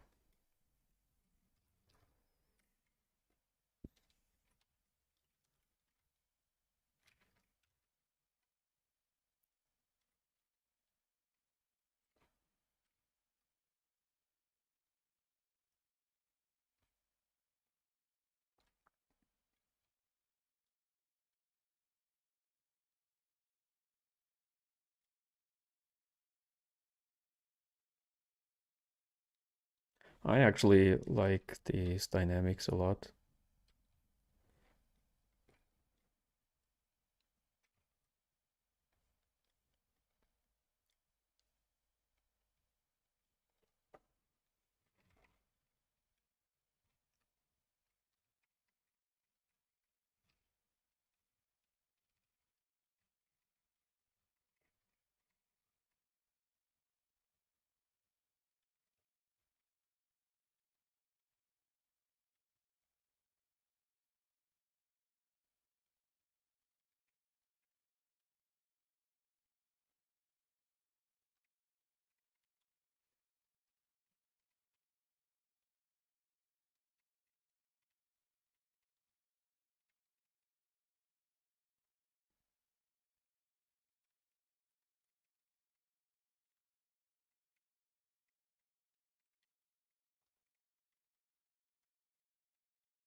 to my opinion, it's a little bit too stiff, so I like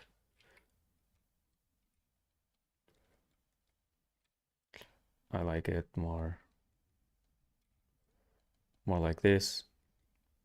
It's not usable for a game, of course.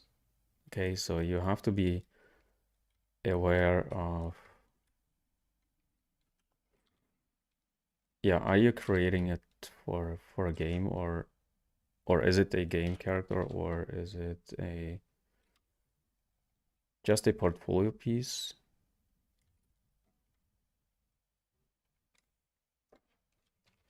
Is it a client work, or what do you actually want to do with this thing? Don't expect that when you create it like non-symmetric like here, it don't think it's easy to reverse engineer this thing to a game ready asset.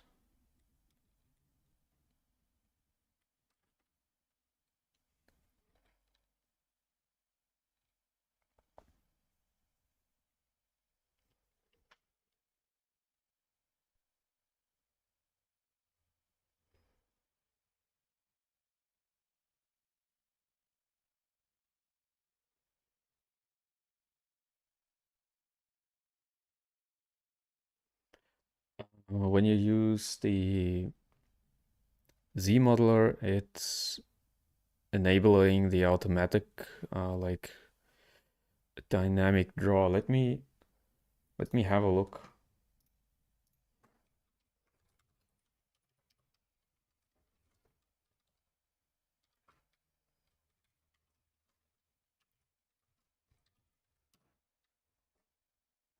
What you exactly mean, because I actually the Z modeler is something I rarely use. I mean, I used it for some projects, but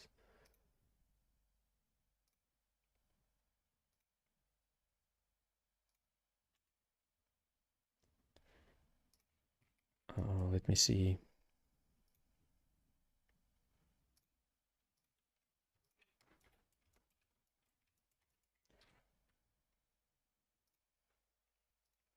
So save this character and Z modeler.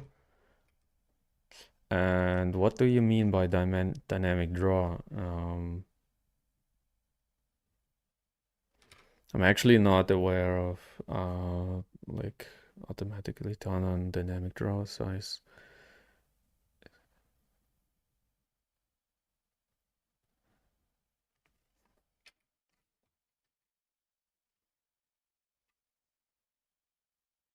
I don't see a dynamic draw function here.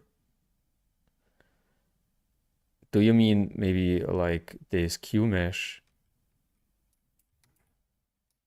which is actually working like I can push stuff in and like combine these both together? Do you mean this by dynamic draw? So when you mean this function, then it's the Q mesh, and you can of course use extrude instead, but it's not the same behavior like with the Q brush, Q mesh, where it snaps to your original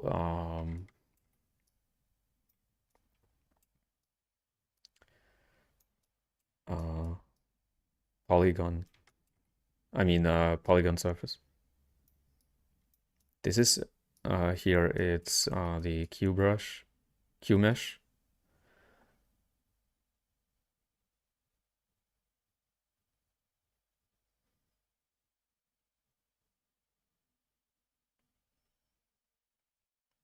When do you choose ZModeler?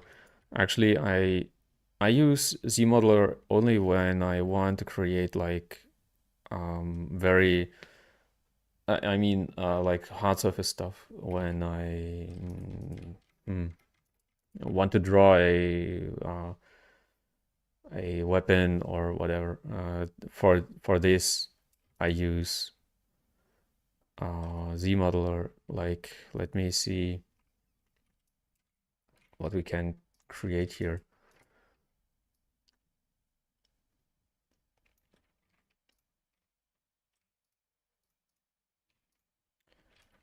Let's take this as an example when I want to create like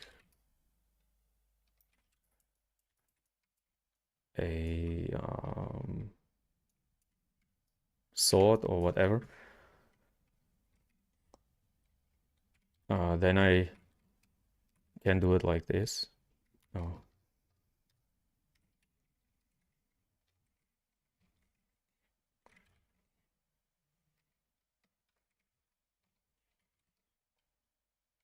I mean, it's not perfect. Oh, let me.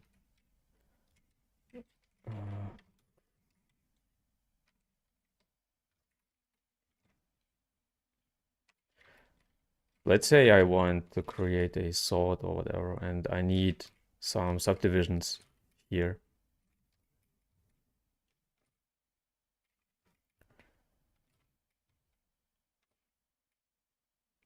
Why isn't it working? Like here. Okay, so I need a subdivision here, or I need to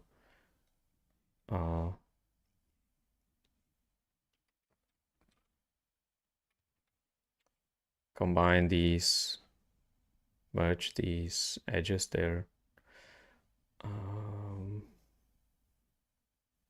Oh, it's called stitching here.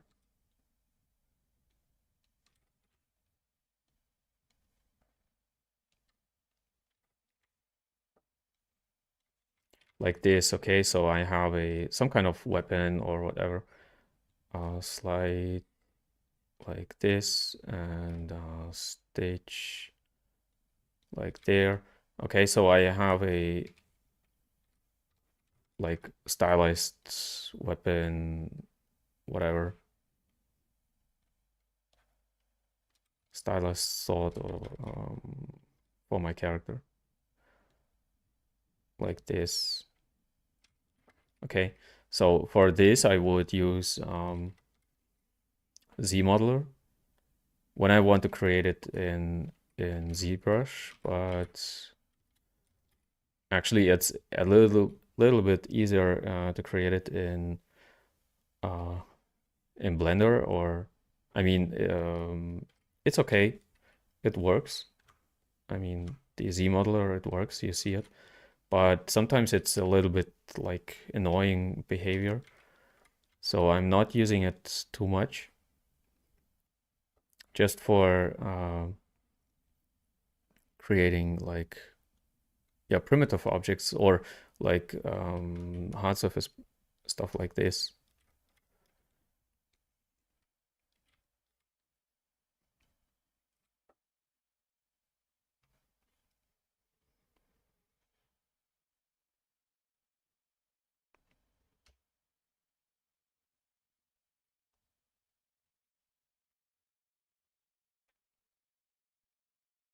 Maybe you have another uh, version than I.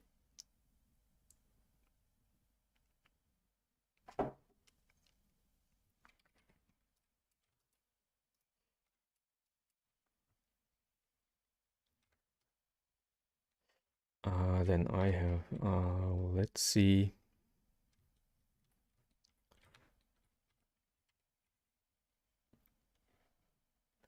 But I have another issue with my uh, new tablet. Oh, I can't do it like this. Okay. The click is sometimes not working. I mean, I can draw easily. I mean, this works, but the click is not working sometimes.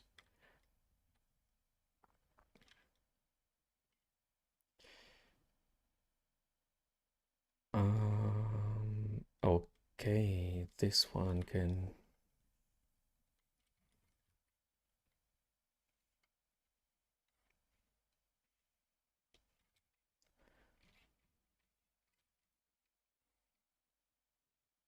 go there.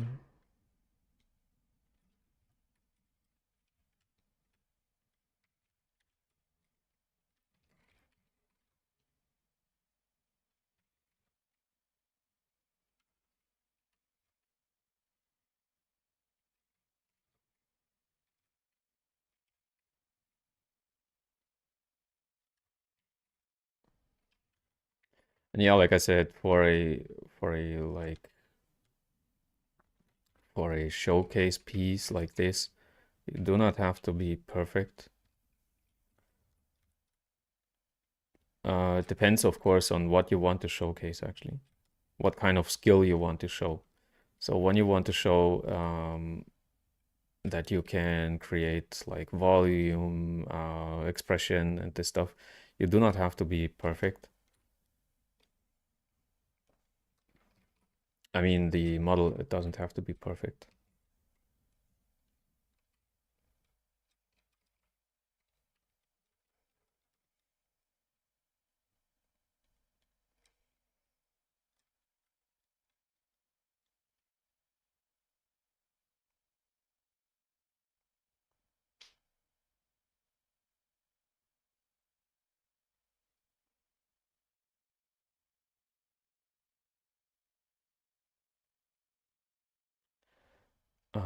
Your tablet is, yeah, when you want to click OK on with the tablet, it doesn't work. This happens actually with some tablets. I don't know why. Um, I think I already had this question on the stream. And actually, yes, sometimes things like this happen. Like you cannot confirm or you cannot click something or whatever. This is this is strange. Maybe it depends on the tablet you're using, or it depends on the driver you are using for the tablet.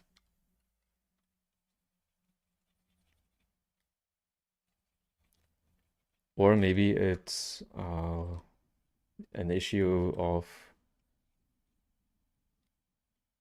let's see.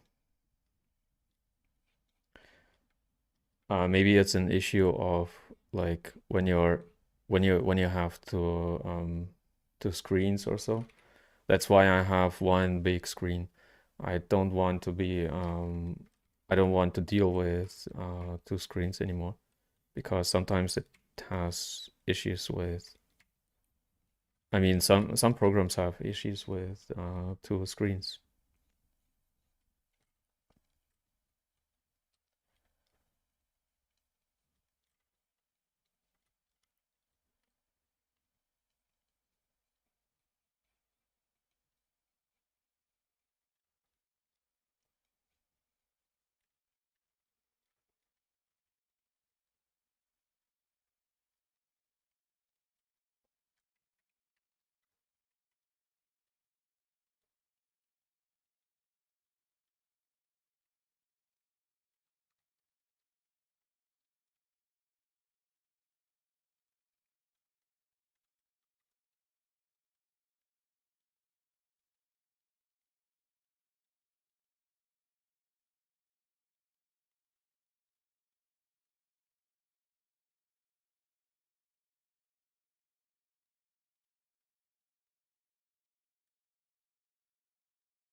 Did you, Sora is asking if I already, or if I worked in a game studio and if I liked it.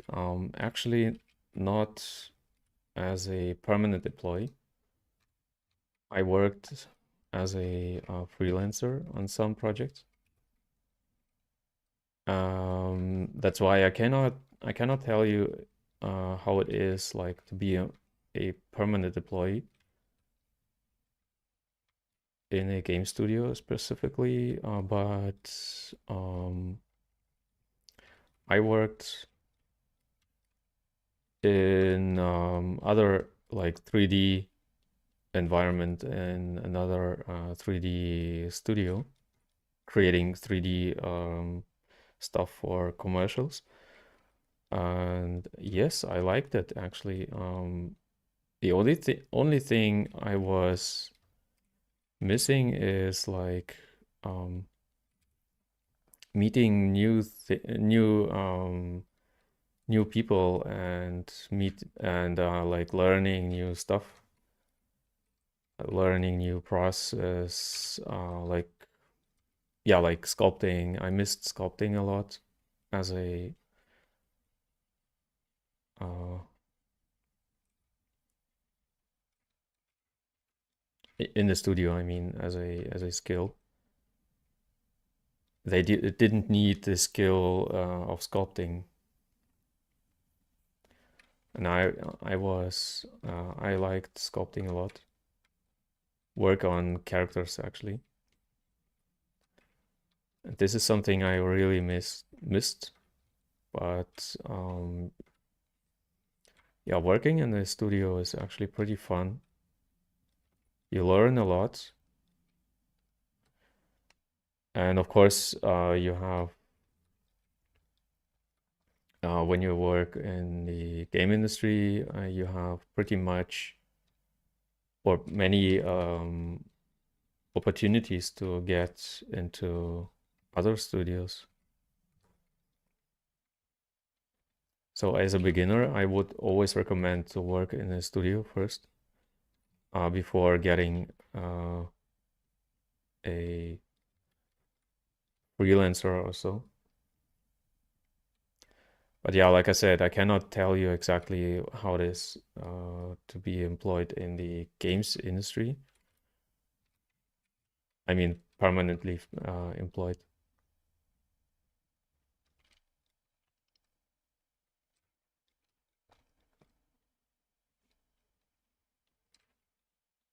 And of course, I heard a lot of negativity being employed, but of course, like in every studio or in every work, you have negatives and positives, positives, positive things and negative things happening. So it doesn't have to do with studios or so.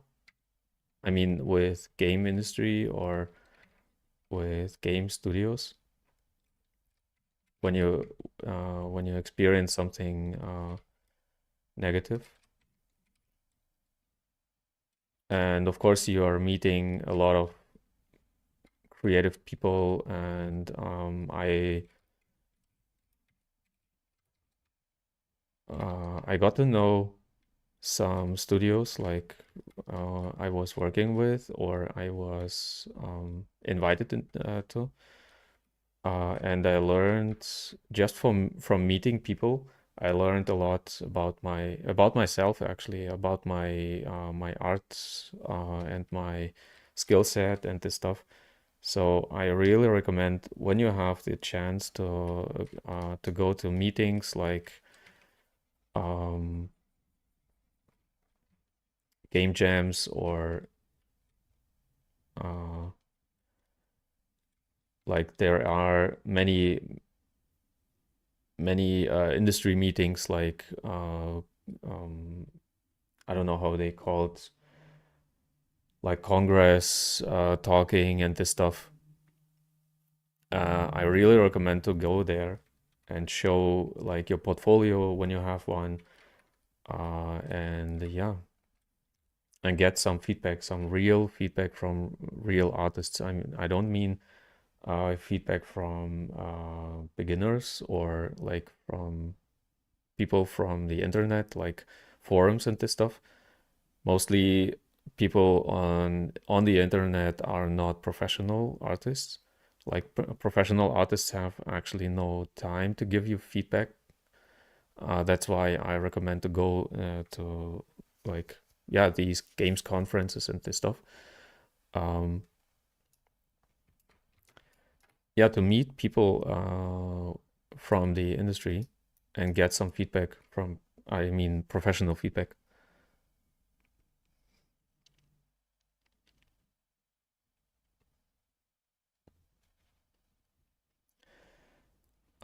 Thank you. Currently, I'm working on my portfolio and soon I will apply for some game studios. Good luck.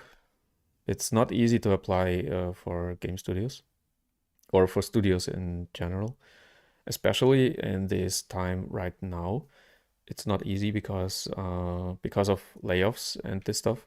The industry is struggling a lot, unfortunately. And sorry, and I hope it will be it will get better in the future because actually it was better before the layoffs. It was actually better already, and I hope it will be better in the future.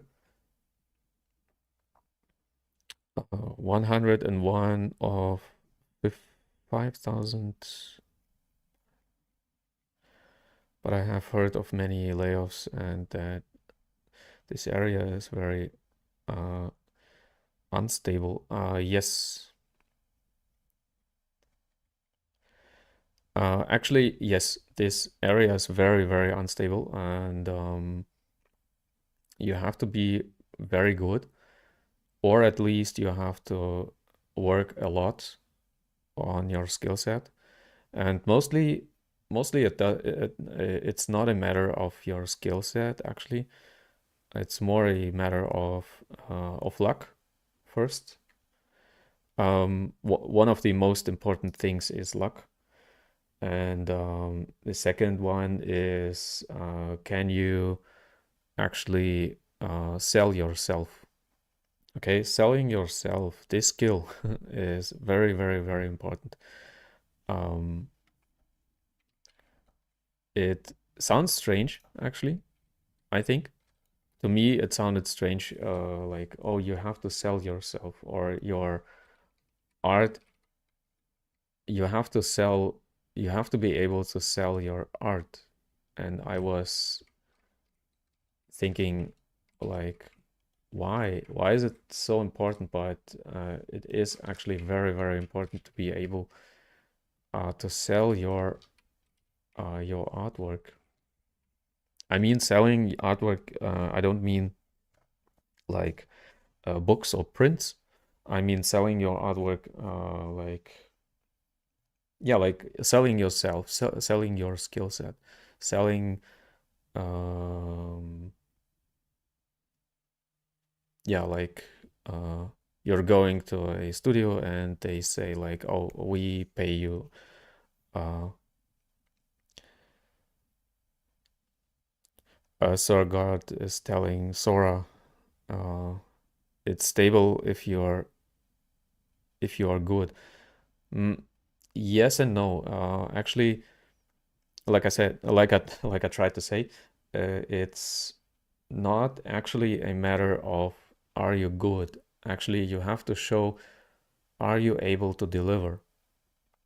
And good is always like, okay, what is good? What is in what field are you actually good? Okay, so no one tells or no one can tell like, oh, I'm good in this and this field. Or I mean, no one can tell I'm good. You have to tell in what field you are good, and you have to be good in some fields. I mean, in one field or so, you have to be really good. Yeah, but you have to prove that you can deliver, actually. This is the most important thing, I think.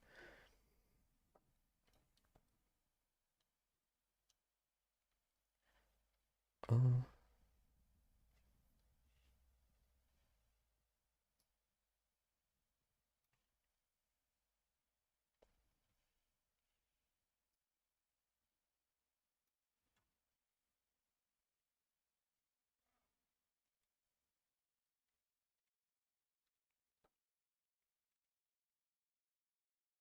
yeah, good is actually relative.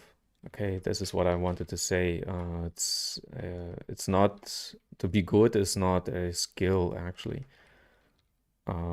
I saw, I don't know, I will not tell who this was, but I saw a portfolio where I was thinking like this guy has or is employed in a big studio and has a pretty high artistic position, but actually his portfolio is not really good.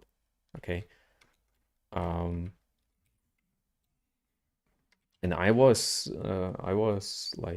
um, I was like thinking, okay, is it necessary to be good, or is it necessary to sell yourself good, to be a good seller? And of course, luck. You have to be lucky that the position you want to have is free, and the studio you want to apply to is actually uh, searching for someone. I know it's a not satisfying answer, but it's actually true.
Okay, and watch your creation from below as well.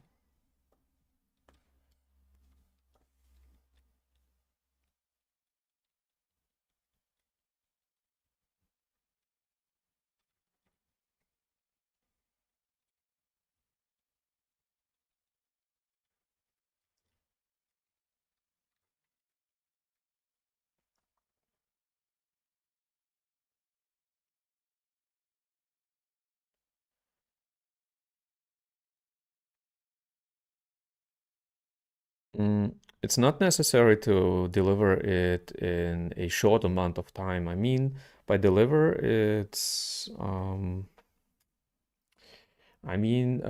your character should be like sh a studio should see that you can create a character on a professional level. Okay, this is what I mean by deliver. It doesn't mean that you have to be able to create a character in a short amount of time. This is not necessary. they will tell you, or they will ask you how long does it take, and you can like, okay, it takes a month or whatever. Um, but this is a like this is a discussion between you and your and the studio.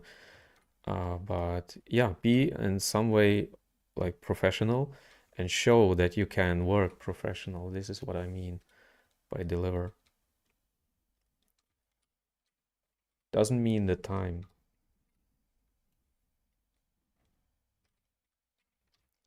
And this is what I try to bring my patron towards, to create like characters on a some kind of professional level, even if it's actually not professional because you are, of course, a beginner or you are a student or so.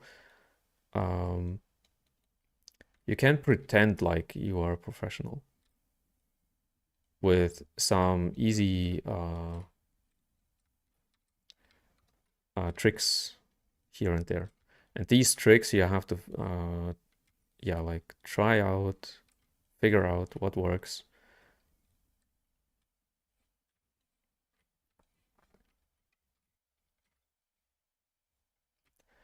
And yeah, like I said, being good is very important. But and of course, the second or third, I don't know, the next most important thing is, of course, you have to be aware of the market. I mean, I don't know where you live, but please have a look in your country on the market. What the studios actually need. This is very, very important. Like I live in Germany, and the studios here need more stylized characters. And my mistake earlier, before I got a very, very good tip or feedback from a professional author, game, what is he? A game designer, I think. Um, he told me like, hey, why don't you try to create more stylized characters? Because the German market is seeking for stylized characters, and I was like, oh, you're right. And since then, I'm creating more stylized characters, and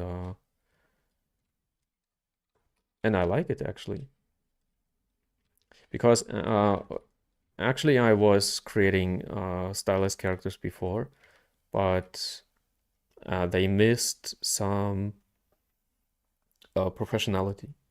Okay, so I learned a little. I learned to be professional in this field. Okay. Um,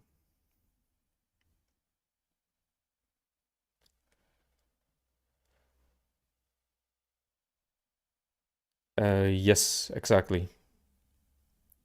This is what I mean. Deliver assets that fit into a specific type of game. Like when you are applying to a studio which is working on like I don't know, like Overwatch. Overwatch, I mentioned last time. I'm taking Overwatch characters as a inspiration a lot because they define some kind of style which other studios are referring to. So they are asking, "Hey, can you create a character like in Overwatch?" Okay, that's why I'm taking sorry, Overwatch characters as a reference. And I watch, for example, like, I don't know, let's see, what do the studios actually need? Let's have a look on, I don't know, a big studio here in Germany is Crytek. It's the biggest uh it's the biggest AAA studio here in Germany. And what do they work on is right now they are working on, I think, Crisis 4 and Hunt whatever. Let's see. This Hunt game there and Crisis 4. I think they are working on these two titles right now. Maybe another one, I don't know. Like this, The Hunt, and yeah, let's say they are watching for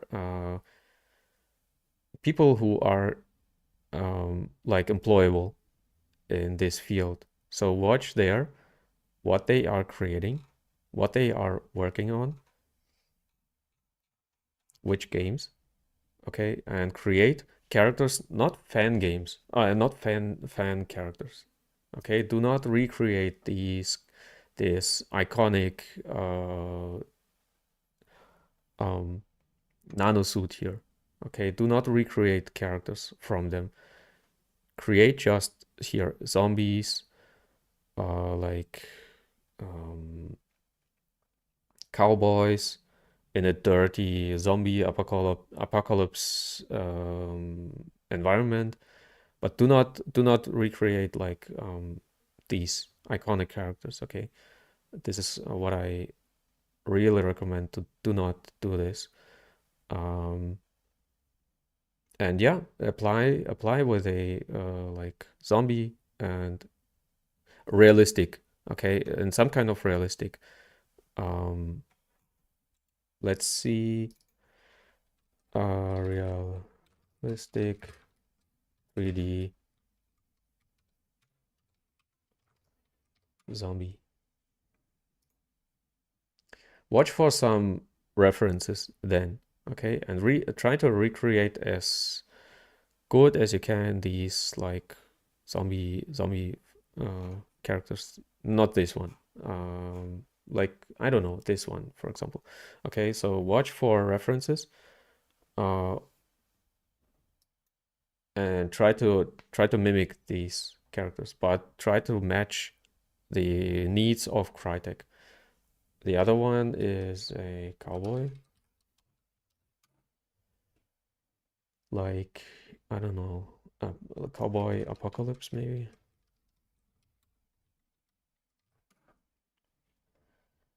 Like these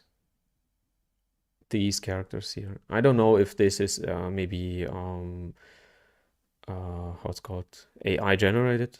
I don't know, but try to recreate these characters here. These are not specifically from the game, but they fit into the game. Okay, this is very, very important. And yeah, what kind of like when you live in Brazil, many of my um, audience live in Brazil. Let's say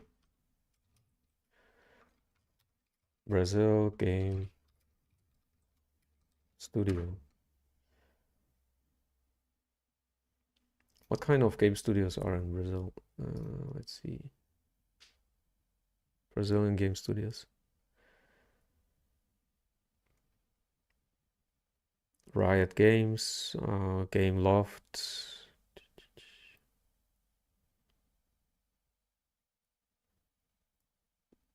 Let's see. I don't know this one. These are big studios, I think, but they have a lot of stylized characters here. Gameloft.com. Yeah, this is what I mean. Okay, so watch for characters. And like I said, do not recreate like Mickey Mouse and this stuff. Create characters like this one in the middle. It's not a part of an IP like these both. Okay, it's or this one is perfect. Okay, these characters here, they are actually not fan games or fan arts, but and you can of course apply to any other studio with these characters. Okay, but when you create fan art like the nano suit of Crytek, then you can just apply to Crytek with this artwork. Okay, that's why I prefer to not have fan art. I mean, I have fan art in my portfolio because I'm creating YouTube videos. This is a different thing. Okay, I create them for you guys, so you see me doing things that are familiar. Okay, but when you want to apply to a studio as a yeah, with a portfolio, I really recommend to not um, apply with fan art.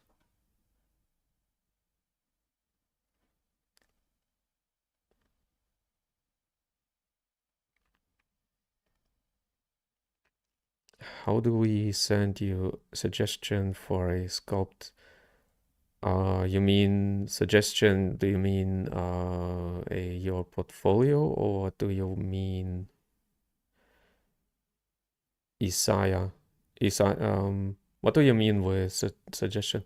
So when you want to send me something like a link or so, you can contact me on ArtStation or on uh, Instagram, whatever you want. You find. Oh, by the way, this I like collect artworks. So I have some things here. This one is perfect.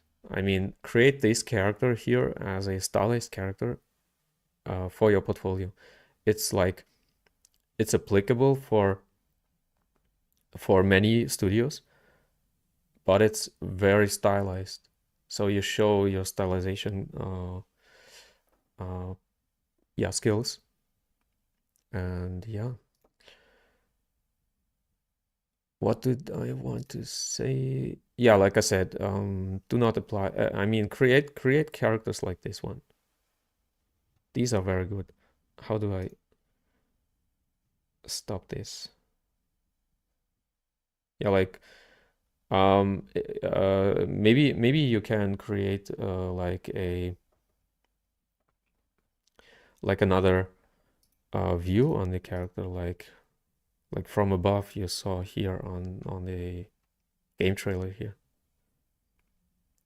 like a view here over a city, or like characters like this, which are applicable for many studios.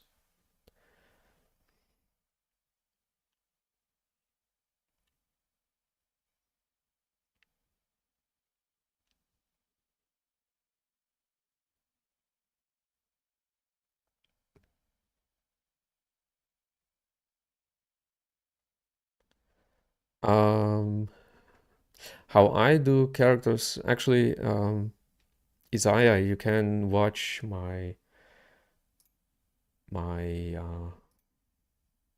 my profile, my channel here, and on the live streams, you can watch many already. um, and actually, this one was my first stream, and it's the longest. These three here. It's together. It's about, I don't know, 12 hours of sculpting, and where I create this female character. But actually, I show in every of these videos how I do create characters. So yeah, please watch. Hit the subscribe button and hit the like button, please. So this helps me a lot with getting more like noticed, and yeah, more with YouTube. And yeah, I really enjoyed this piece here. I hope you enjoyed it as well. I hope you learned something. And I'm working on the dragon I was creating here. I'm working on on it for a portfolio piece. I mean, I'm not a huge fan of like creating scales, but this is something I have to learn as well, like hair, like yeah, scales, lizard scales. These are very hard to do, so I'm learning it right now. And yeah, I'm working on it. And maybe you see it on Kara or on my ArtStation soon. And yeah, until then, I thank you very much for participating in the chat. Please let me know if you want to know something. If you want to contact me on ArtStation, it's the, yeah, like perfect. Or when you want to send me an image, maybe Instagram is better for sending images. And yeah, I will have a look on. Someone was asking, oh yeah, Kleiko, I think, wanted to send me an image.